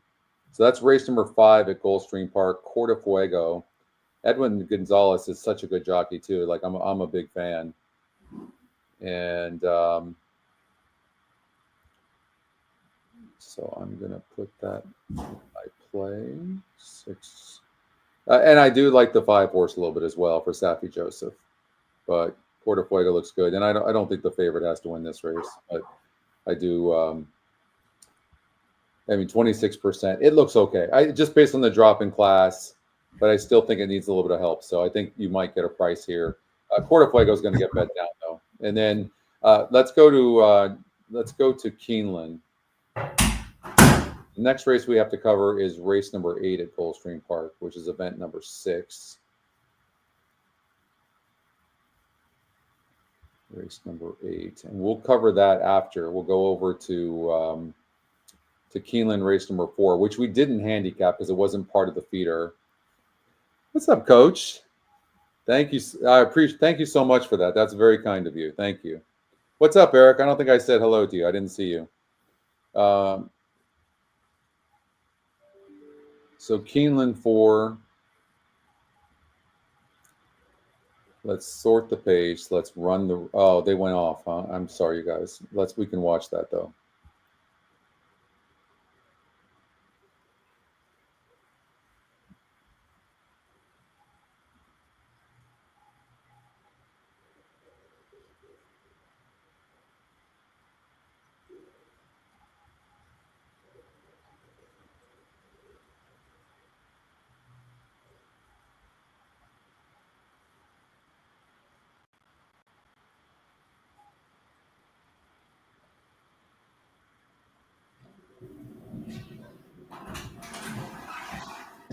Reed just had to check up. Big long shot at 21-1. 1 horse was backing up on the rail. Was early with 6, and 7's in second right now, but really not making up any ground. Nobody's really making up any ground. Even the 1 horse hasn't really fell back too far, and 6 seems to be pulling away at the top of the stretch. And 5 horse had to go wide, but is making a move. And the 6 needs to change leads. I would be hitting left-handed, not right-handed. It's not going to matter here, but and it looks like the 5 is going to get up for second over the 2 for third. Nope. Ooh. Very close for second between the 2 and the 5. But no doubt about it. If you had the 5, it looks like the 5 was going to go high. All right. But I was curious if I was on that 6. Like, Jose Ortiz, good jockey. And maybe he didn't think he needed to, but he didn't. You notice he didn't go to the left. I don't know why. You know, I didn't notice that. Changing leads, usually you'll do that. What's up, Al? How are you? Hey, Al. All right, Gulfstream Park, race number 4 is coming up 4 minutes. We'll probably get out there too, but for now we need to do race number 8 at Gulfstream Park. So let's do that. Race number 8 at Gulfstream Park. If we can get to race number 4 at Gulfstream, we'll certainly try. But all right, first call. Looks like 3 horses going to be contending for the lead. That's the 2, 5, and 7. Happy Bella can rate a little bit, but is drawn inside. So that's going to force her hand a little bit. The 5 seems to need the lead, and the 7 horse seems to need the lead for its best as well.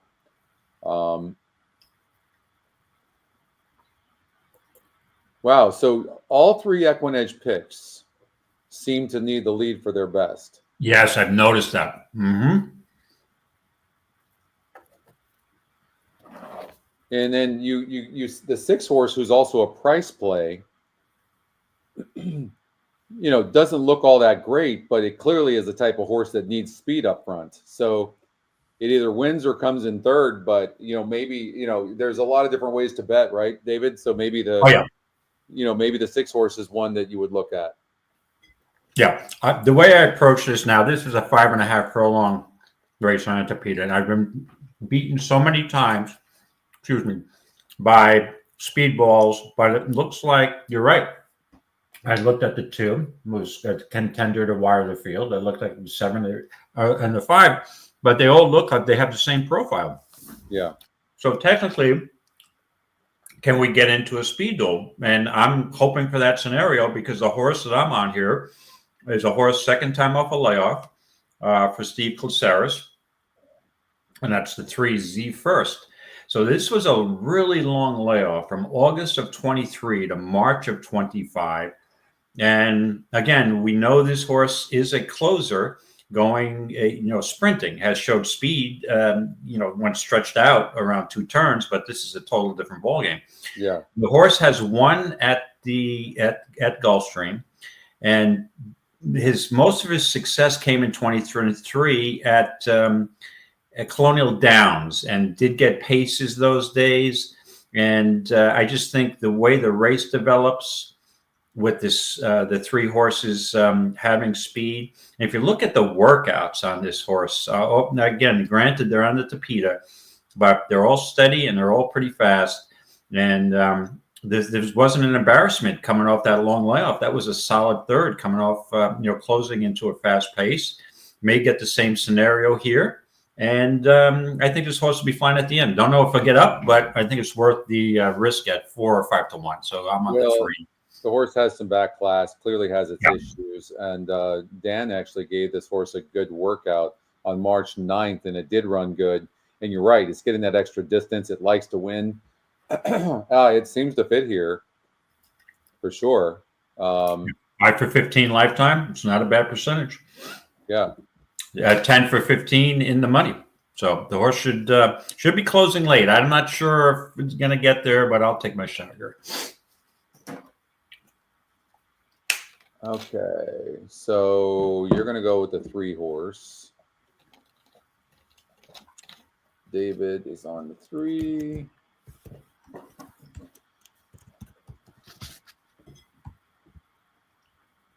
And I could see your 3, but I also kind of like the 2 wins at this surface and distance for the 6.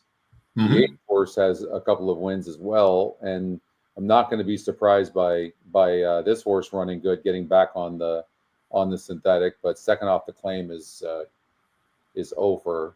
But I like your 3. I think I'm going to try to beat the speed. Happy Bella can rate a little bit and might well rate. I mean, it's a possibility, but I don't like the post. I would have preferred to see a better post, and I don't think there's any upside for playing a horse that's going to be low odds in this situation. So for me, it's got to be the 1, 6, or 3. The 1's got to play as well in this race. It's a type of horse that needs some speed, and it ran good here. And then this was the first race off a layoff, and it wasn't great and was passing tired horses. It was 4%. It's 4% today. How about the EquinEdge long shot? This horse is 3 to 1 in the EE morning line and the EquinEdge long shot, but it does seem to need the lead. I don't know that I see this horse rating. Do you? Yeah. No, it looks like the times that this horse is most successful is on the front end, and it's only 1 for 10 at Gulfstream on the Tapeta. It's a horse.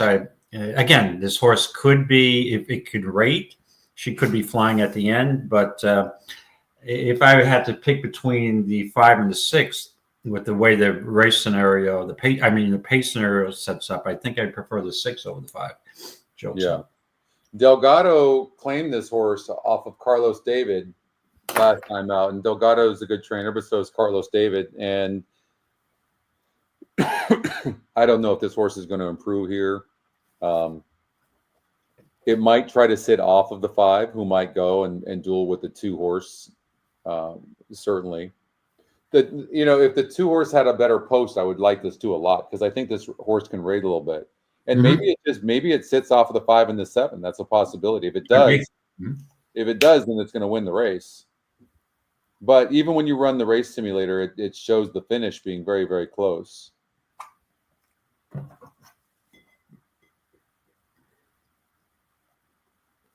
David, I really like your 3. I'm going to go with you on the 3. All right.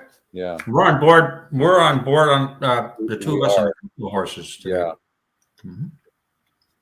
Yeah.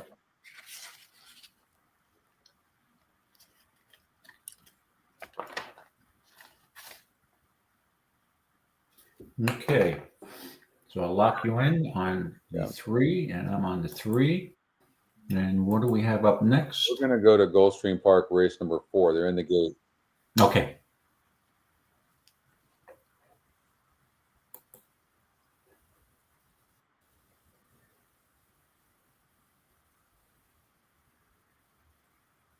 Got 4 races left. We should be good. Tampa, race 9.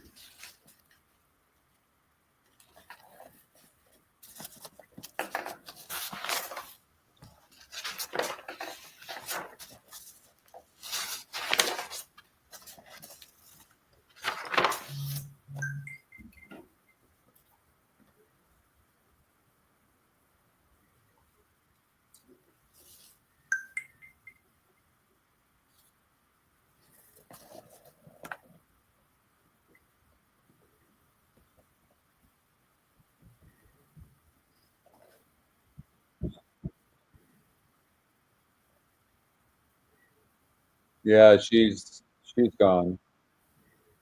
Yeah. Easy win. Looks like 2, 6, and 4. Smart Jenny going to get the win. And that was the top EquinEdge pick. 36% top pick, and wins the race simulator for fun. So yeah, it looked good in there. Yeah. All right. Looked very good. So I show us only having 2 races left. The race is 9 at Tampa Bay, which is the only race at Tampa, and race number 9 at Gulfstream Park. Yes, you are correct. I was looking at the order on horse players, and I'm like, oh, I thought we were going to right. We did all Keeneland. So 2 races. We got plenty of time. All right. This is the way. I do need a little time on this 9th race at Tampa, because I did struggle with this a little bit. So let's go through it. Let's go to Gulfstream Park 9 first, since we're already on Gulfstream. Sure. That works for me, Scott. Let's do that. And then you got a 5 furlong race, and Condora, who is 9-5 on the odds makers morning line, is 4-5 on the EE morning line. What do you? But it's also a horse to watch. It's 35% top pace, top win, top SOR, top GSR. In that scenario, these horses are a positive ROI, so that's a gold star, which you don't see a lot of. So, but I am thrown off a little bit by the EE morning line of 4-1. On Condora, yeah, that's the interesting thing. Now we've got a trainer change to from Eddie Plisa to Jose D'Angelo, and the big factor here, most important factor, this horse is coming off a long layoff from August of 24. Now D'Angelo's first race back off these layoffs, 16%, and he's an overall 15% trainer. So. That's a number that's acceptable, but I still have I'm a little skeptical about this horse coming back from a layoff. However, this horse, she did accomplish that back from November of 23 to March of 24 with a similar layoff, and came back in a maiden 12-5 claimer and aired by 9 lengths. So maybe this is just a filly who can win off a layoff. But let me see. I'm looking around here. I did make my picks in advance, and let me see who I picked. She's not going to have an easy lead. The 3 horse, who's 9-5 on the morning line, is super fast. A really good breaker. In fact, in all 5 lifetime races for Maddie R, she's been on the lead at the first call. Like, that really, I know the 6 is drawn outside, but that's going to bode, this horse has burned money as the big favorite the last couple of races, as well Correct. as been big win percentages. D'Angelo takes over, and I respect that, but it's not like Police says he's a good trainer. So I think I'm looking at the 2 or the 5 horse, but I think I'm gonna go with the 5 horse. Baby Blocks most likely, but the 2 horse could be a play as well. What are your thoughts in here? Yeah, I think the 3's going to be really tough on the front end, but it's going to face pressure from the 6. I mean, so you could have that dual speed scenario where these 2 battle each other, duel into submission. What do you think about that? And I may end up settling here because I like the workouts. You take a look at the 1 horse, the Royal horse, Valdemar, for Sam Walensky. Won the last, but went wire to wire. The race before that had the lead from the rail post and held on for a second. Does this and stretched out prior to that at a mile, had the lead and before tiring a late. Does this horse absolutely need the lead? Because if this horse can rate a little bit, I think this horse has a shot at a decent price. What are your thoughts on this 1 horse? Well, 1, it draws the rail. 2, it styles to be on the lead, and it got the lead last time out and barely held on against a much easier group, and they're much faster here today. I personally don't see it, but the horse is 9-2 EE morning line and 16% to win. So I think that's what we're dealing with in this race. Is it's very mixed feelings everywhere. Like I think I've got to take a horse to close. Like. Yeah, but when you talk about the class of the field, you're talking about the 6, you're talking about the 3, and even the 7 horse, but the 7 is another one that seems to be, when is this horse ever rated? I don't see it. Look. Yeah, that's the issue. And now Matty R, you're looking drops from a 68 SOR now to a 56. So you really 75,000 claimer into this optional 20 claimer. But again, the factor that could get this horse beat is getting dueled into submission. This horse has to be on the lead. Yeah. Scotty, I think because of that, I'm going to take a view here that I'm going to look for a little value. I am going to cross my fingers and hope that the 1 can rate a little bit off that speed duel. I don't know if it's possible. You've got, but again, look at just notice something too. On the 3, Matty R gets in really light, 111 pounds, right? So it's giving some of these horses, giving like 11, 12 pounds is some of these other horses here. So that horse could be tough to catch. That's who I originally penciled in as my top pick, but I just think the 6 being fresh is really going to battle this horse early. Now, give me the 1, Valdemar. Hoping that this horse may be able to just sit slightly up the pace, or maybe one of the speeds doesn't go and Gonzalez guns, and who knows. But I think the value of the race for me is the 1, 8-1 morning line. So give me Valdemar the 1, a little reluctantly, but I'm going to go with that. I know I'm going to take the 2 or the 5. There's only 4 horses that have won a race at the surface and distance, and that's the 3, 6, 2, and 5. Right. And if you look at the 2 horses, been in the money against a 48 group average, 1st, 2nd, and 3rd in 5 tries, is the EquinEdge long shot, is 10-1. The system could have chosen the 5 and it didn't. It chose the 2.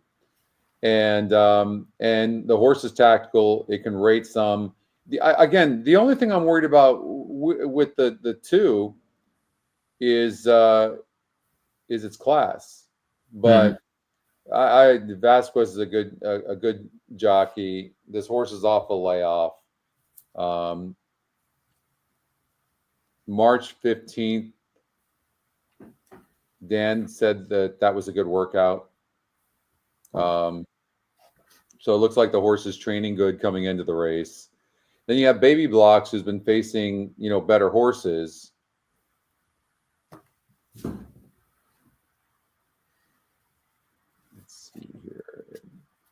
earned 13,000 in 4 tries at 5 furlongs, whereas the 2 horses earned 46,000 in 5 tries. I'm going to go with the 2, the EquinEdge long shot.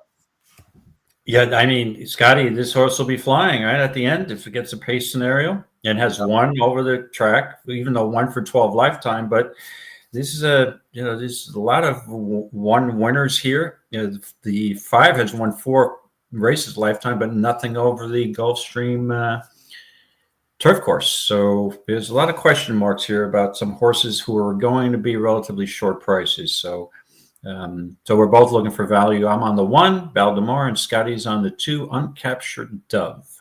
Yeah. Let's see here. That's 8. That's the Uncaptured Dove.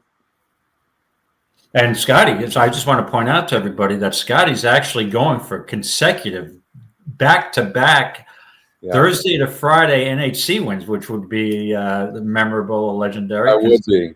Yeah. So good. That would be fun. Thank you. Yeah. I like I said, I took 15 minutes to handicap yesterday, and things came together, and it started off good with a horse that went out for 29-1. Right. And you hit the first 2 races, which gave you a little bit of cushion. I did. I had the 6-1 shot, the 3 horse at Gulfstream Park in the next. Yep.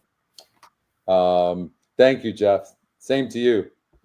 Okay, Tampa Bay race number 9, David. That's our last one. The first leg of these 10 races is Keeneland race number 5. And then Gulfstream Park is like 4 minutes after that.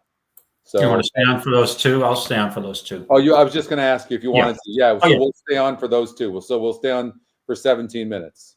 Yeah, okay. My agent just texted me. He said I'm fine. You're okay? Okay. Yeah, he's okay with it. As long as he's okay with it, my friend, I'm okay with it. All right. So perfect. Well, Anna's not here, so I'm.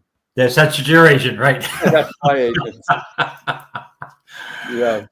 All right. So event number 7 is Tampa Bay race number 9. And let's see. Okay, this is the race. I seem to always struggle, Scotty, with Tampa. And we've had a number of these Friday shows over the last year where Tampa's like the last leg, and you get to the point where it's like, okay, I'm not seeing things. I've handicapped 15 races is number 16. And all right, let's work through it. Dear Santa looks like he's got the pace scenario advantage, and we have 3 scratches. The 3's out, and the 11 and 12, the AEs are also out. But I don't know. Well, and look at Dear Santa is 9-1 in the E morning line, but I don't know that Chad Lindsay's going to know that this horse is that fast. But I mean, this horse is a player.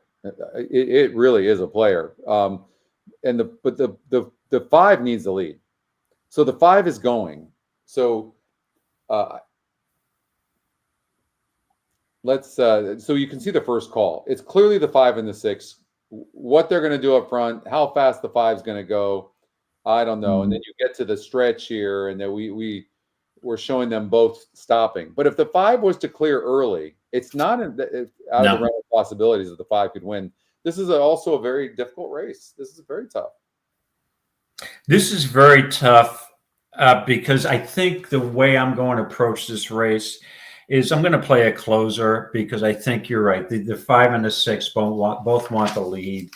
I am not, even though Dear Santa has won 4 races lifetime, did just miss at January 1st this year at Tampa at 16 off the claim. But since the claim has seemed to the form has gone down the tubes a little bit, right? Got beat by Skipperini. And then now you've got a Kathleen O'Connell horse in here, the number 2, You Talking to Me, who's been at this level for 4 consecutive starts, with some minor success with a 3rd 2-back going this distance. I'm not, there's nothing really strikes me about that horse except Kathleen O'Connell. Do we just go with that? And if you look at some of the outside horses here, You Talking to Me, well, we talked about that horse already. Skipperini, who's the top Scotty pick, second off a layoff.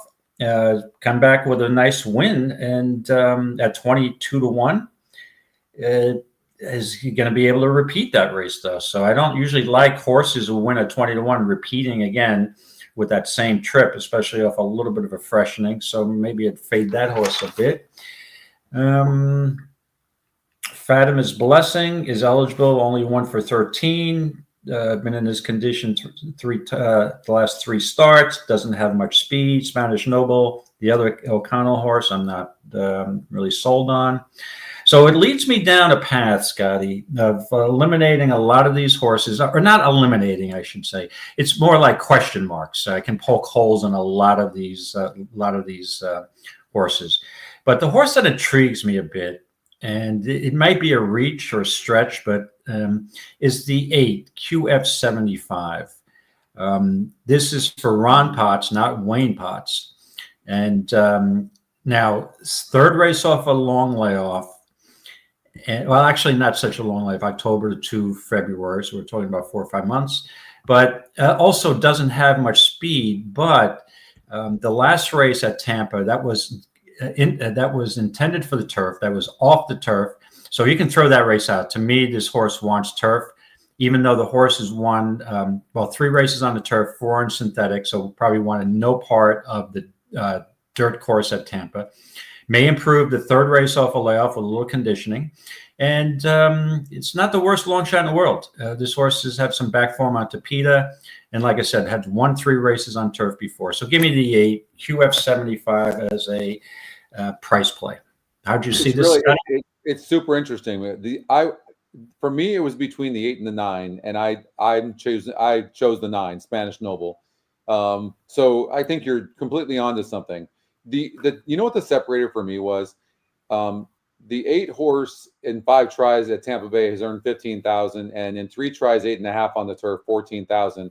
Whereas Spanish Noble in 10 tries has earned $41,000, and at this surface and distance. And if you throw out the 11 furlongs last time out, the horse was 4%, and it still outran its odds. And it was 28-1, and against a 60 group, and 2% to win, got 5th by 2. And then prior to that, in a non-winners of 3 lifetime, this is non-winners of 4. This horse won pretty easily against 10 other horses off the layoff. I think the 9 horse Spanish Noble is going to win this race. Yeah. Okay. Yeah. No, Spanish Noble's a contender. Also, the only reason I reached out for the 8, in all honesty, is a better price. So I'm looking for a little bit. But you're right. The 9 has at least won 3 races at Tampa. Yeah. Yeah. I think the 9 horse Spanish Noble for Kathleen is going to be tough.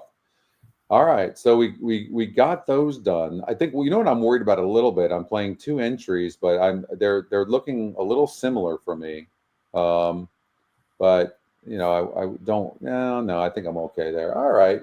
Well, we're right. Good.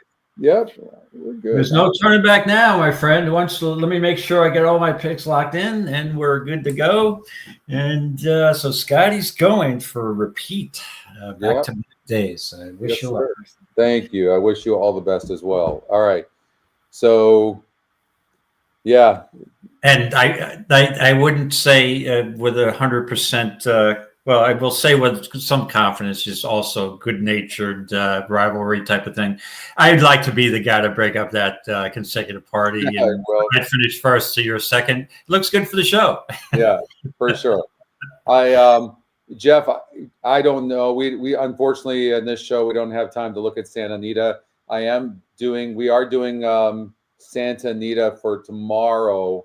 Tonight I'm doing a show for Santa Anita that you can watch. If you go on their website, I think they show that show. I'm not sure where you go, but yeah, I think you go on SantaAnita.x or is it firstbet.com? But yeah. It's on the Santa Anita site. I've watched it before. Yes. Okay, I'm on with Chappie and Gino and Skip tonight, and we're covering, I believe, the coast to coast for tomorrow. I believe so. But as far, I have not looked at any. I didn't look at any Santa Anita at all. So sorry, Jeff. All right. So Keeneland again, race number. This is race number 5 at Keeneland. So we're going to stay until Gulfstream Park, which goes off in 9 minutes. Race number 5, and so it looks like David, I need the 8 or 9 to win for me. It looks like is what Vive Vuv and Dean, who's your lukewarm favorite. You have the 12 horse. I'm not going to be surprised if the 12 wins. I'll be surprised if any horse besides the 4, 7, 8, 9, or 12 wins. I'll be surprised. Other than that, I'm not surprised. Yeah, and I also thought that the 11 and 13 were live to hit the board, and I'd match them up with the 4. So I might play something here with the 4 over the 11, 12, 13 and mess around with a couple of tries. But Holy Foley at 9-1 is the price I was looking for. So I'm good with that. But like I said, I wouldn't be shocked if the 11 or 13 run well enough to hit the board here, or one of them do. Yeah, and only one of these horses that I can see of these well, no, look at the 12 horse, by the way. The 12 horse in 4 races earned $120,000 going this distance of 12 furlongs on the turf. So advantage 12 for sure. Like that is a big, where the 9 horse has never been 12 furlongs, has earned a lot of money on the turf, which has been great. In 10 tries earned $367,000. So maybe Joe Sharp knows something. I don't know. It's his first race with this horse. This horse second off the layoff for Vive Vuv. And then this is a horse I've been following, the 8 horse Dancing Dean, but this horse has never gone 12 furlongs as well. I don't think it's going to be an issue. And this horse has only had 8 races, but has earned $160,000. 159 of that 1,000 has been on the turf. The 7 Pisciota for Sherry DeVoe and Jose Ortiz. This horse has only had 5 lifetime races. It's not easy to win first time out, David, against winners, as you know. Back-to-back wins for this one. Seems bred to go this distance. Has the biggest GSR in the group, in fact, and is 9-2 and is the EquinEdge long shot. So this one seems very live. And then the 4 horse, in 2 tries at 12 furlongs, this horse has earned $17,000. In 7 tries, only $53,000. In my mind, this horse is getting just way, way over bet. That's in my opinion. But I agree. But it's going to be tough on the front end. Absolutely. Yeah. So that being said, let's get out to Keeneland, and we'll just take a look at them on the track. And this will be we're going to stay till Gulfstream Park. So I was going to say it was going to be our last order of business, but it's not. Okay. We're going to watch a couple of qualifier races coming up. 1 minute to post, and let's see. The 12 is 8-1. The 4 is 3-1. That's not a crazy low price, Scotty. I just like it. In 7 tries, it's earned $43,000 on the turf, something like that. Like these are some really nice horses that have earned a lot of money. Correct, but the issue is this horse should have an easy galloping lead on the front end. Correct. It looks like it's going to have the lead, but again, $52,000 earned in 7 lifetime races on the turf. Yeah, put that in perspective. The 9 horse in 10 tries on the turf has earned $367,000. Right. And you're on. Yeah, I'm sorry. You're on the 8 here, Dancing Dean, correct? And yeah, one of my tickets has the 9 as well, but I'm rooting for the 8. Okay. I'll take the 8 or the 9, but look. The 5's getting bet at 9-2. It looks okay. The 7 looked pretty good.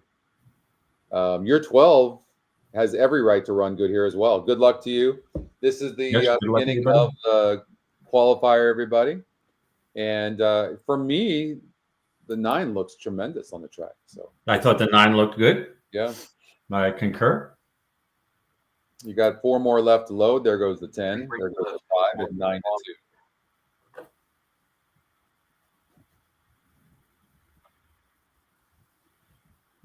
Boss Lady Bailey, and 2 more left to load on the outside. There's the 12 horse at 9-1. David, that's yours. Good luck. And 39-1 on the 13 horse.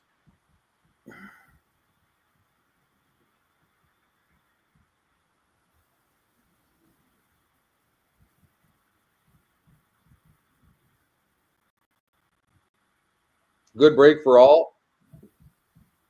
8 horse. Never looked comfortable. It doesn't look that comfortable, David. Tail kind of up in the air. Mm-hmm. Broke okay, but ended up well back. But the 3 horse is going very fast as well. That's going to hurt the 4 horse, David.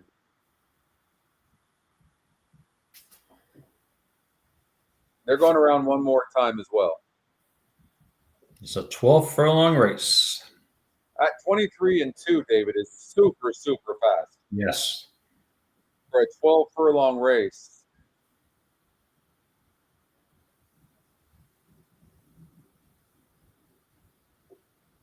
I tell you what, that 7 is looking beautiful right now.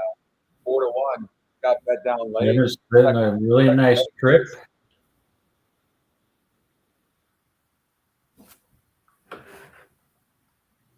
That one too, an All-American Beauty, 47.25 seconds.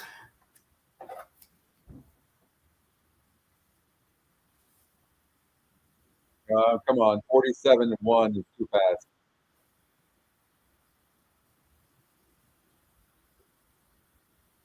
112 flat, very fast. And they're catching it now. They're all coming. Here they come. Here comes the pack, as they say.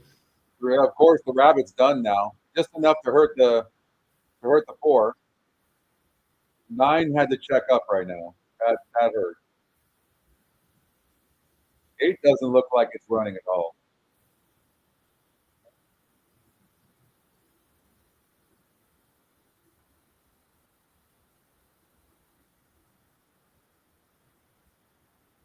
Where's my closers? Here comes the 6. Here come my closers. Crap load of horse, but he's going to have to. Come on, ask him.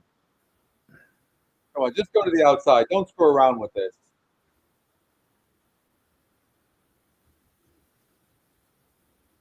Here's your 12 and my 9.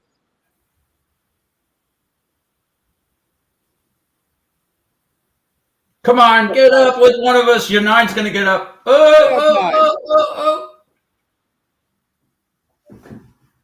Oh, you beat your place. Oh, that was an exciting race. I think you got third. I think you had to settle for third. I think. Yeah, I had to settle for third. Yeah, I think so. I think the 9, listen, the 9 was 13-1 going into the gate. Going into the gate, the 9 was 13-1. That's great. Took a ton of late money. So now we're on the 6. To say the 9 was best in that race, David, is an understatement. The trip the 9 horse had was absolutely terrible. Yeah, you're right.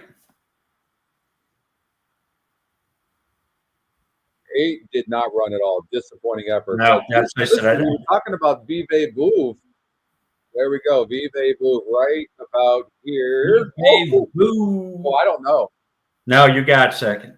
You got the place. Boss Lady Bailey. Yeah, you got it. Oh, I don't know. That camera angle was not the best, but I think you got me by a nose. You're definitely not in the picture here, unfortunately. No. This is between the 6 and the 9. No, I think the 6, right. The 6 won the race, but you're second clearly. I don't know. The 9 got the bob. Yeah, but that can't. Yeah, you're right. You're right. The 9 got the bob, but it's close. It is a very close race. Yeah. Hmm.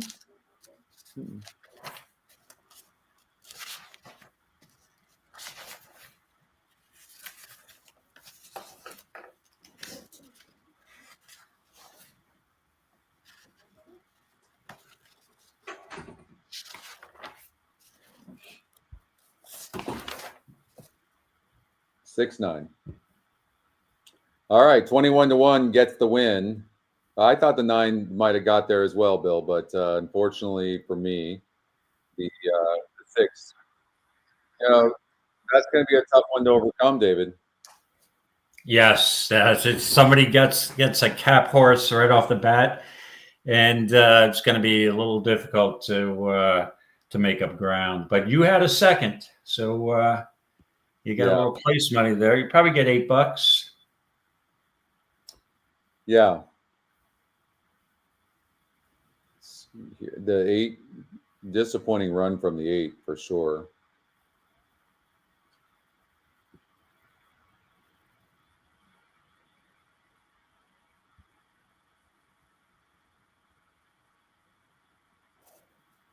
But that horse, the 9, yeah, going into the gate, I believe, I want to say that horse was 11 to 12 to 1 going into the gate. So it got bet down.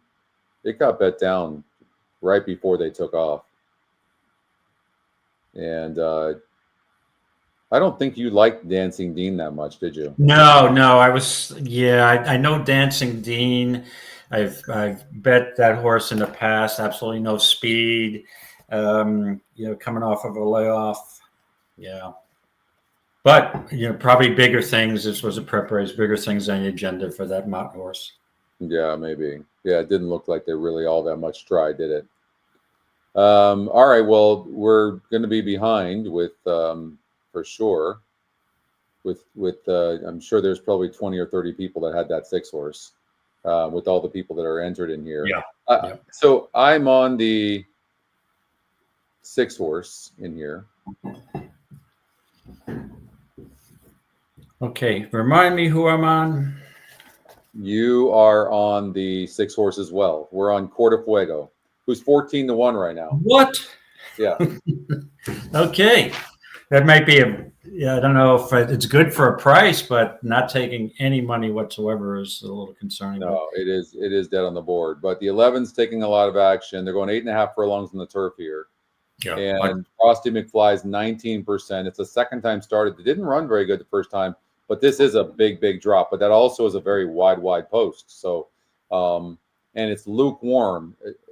Genuine Gomo, the 2 horse, is another one that's dropping big in class for Todd Pletcher, dropping in here for 35 from a maiden special weight. It was state bred. So this is a Florida bred, but it ran really good in its second start on the turf, indicating that it wanted turf, but the win percentage drops here. So to me, that's a negative. Like, I think the race is wide open, and the 5 horse looked okay. It didn't look all that great. It's dropping. I'm not ready to say the 6 horse can't run. The EE Morning Line said the horse would go off at 10 to 1 anyways. Yeah. And this is a hard horse to read. It's a hard one to read. It's dropping huge in class. Let's see what happens here.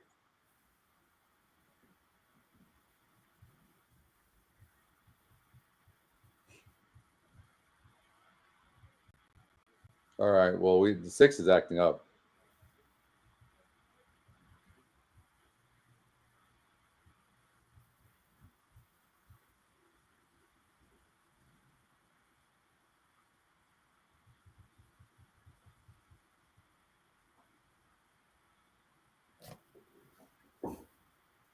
Yeah, 6 is getting an interesting trip there.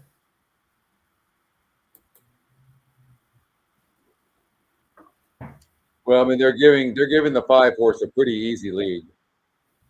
Mm-hmm. Corte Fuego, God, man, it's 13 to 1, right? We said that, right? It's 6 to 1. Yeah, took a ton of late money. The horse does not look very relaxed, though, to be fair.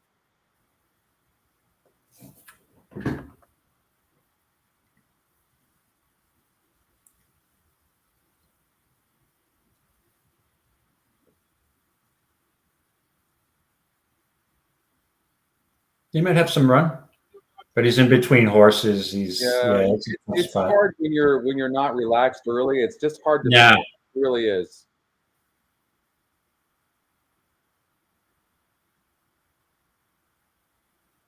Oh, he's being bumped all over the place there too. What a trip! Look at this. He had to stop and restart. Come on, get the stick up for second. Come on, a little late gas. Not going to get there for second. No, third. Yeah, he had an interesting trip. You're right. He was not relaxed. He was just, yeah. Yeah. Nope. Let's see here. Remove that. All right, David. I think that's going to do it for us, huh? That's going to do it for us. So thanks. Had a good time, and thanks for everybody who's joining the chat. And have a good weekend and good luck the rest of the way in the qualifiers and of your wagering opportunities. And we will catch you next week. All right. Any big plans this weekend? Not particularly. It's well, we have family coming in. We've got something at my daughter's house Easter weekend. So how about yourself? Well, I'm in California. We're gonna hang out for Easter. We're gonna go to my mom's house, so it's gonna be nice to hang out with my mom for Easter and probably see my granddaughter as well. Oh, and, nice. Yeah. Nice. So we're enjoying the weather's. It's a little overcast here today, so it's not all that great, but it's nice to be in California, and we're actually having a nice time. So Great. So happy Easter, everybody, and have a blessed weekend. And thank you very much for your support. Please like the show if you get a chance. Just click on that button and follow us for all notifications. And then don't forget about the stretch run tomorrow. Oldie and Justin, and I don't know if they have any guests on, but and we'll see you soon. All right, David. Thanks, everybody. Thanks, Scotty. Okay. Have a good weekend. Okay. All right. You Have a too. good- Bye now.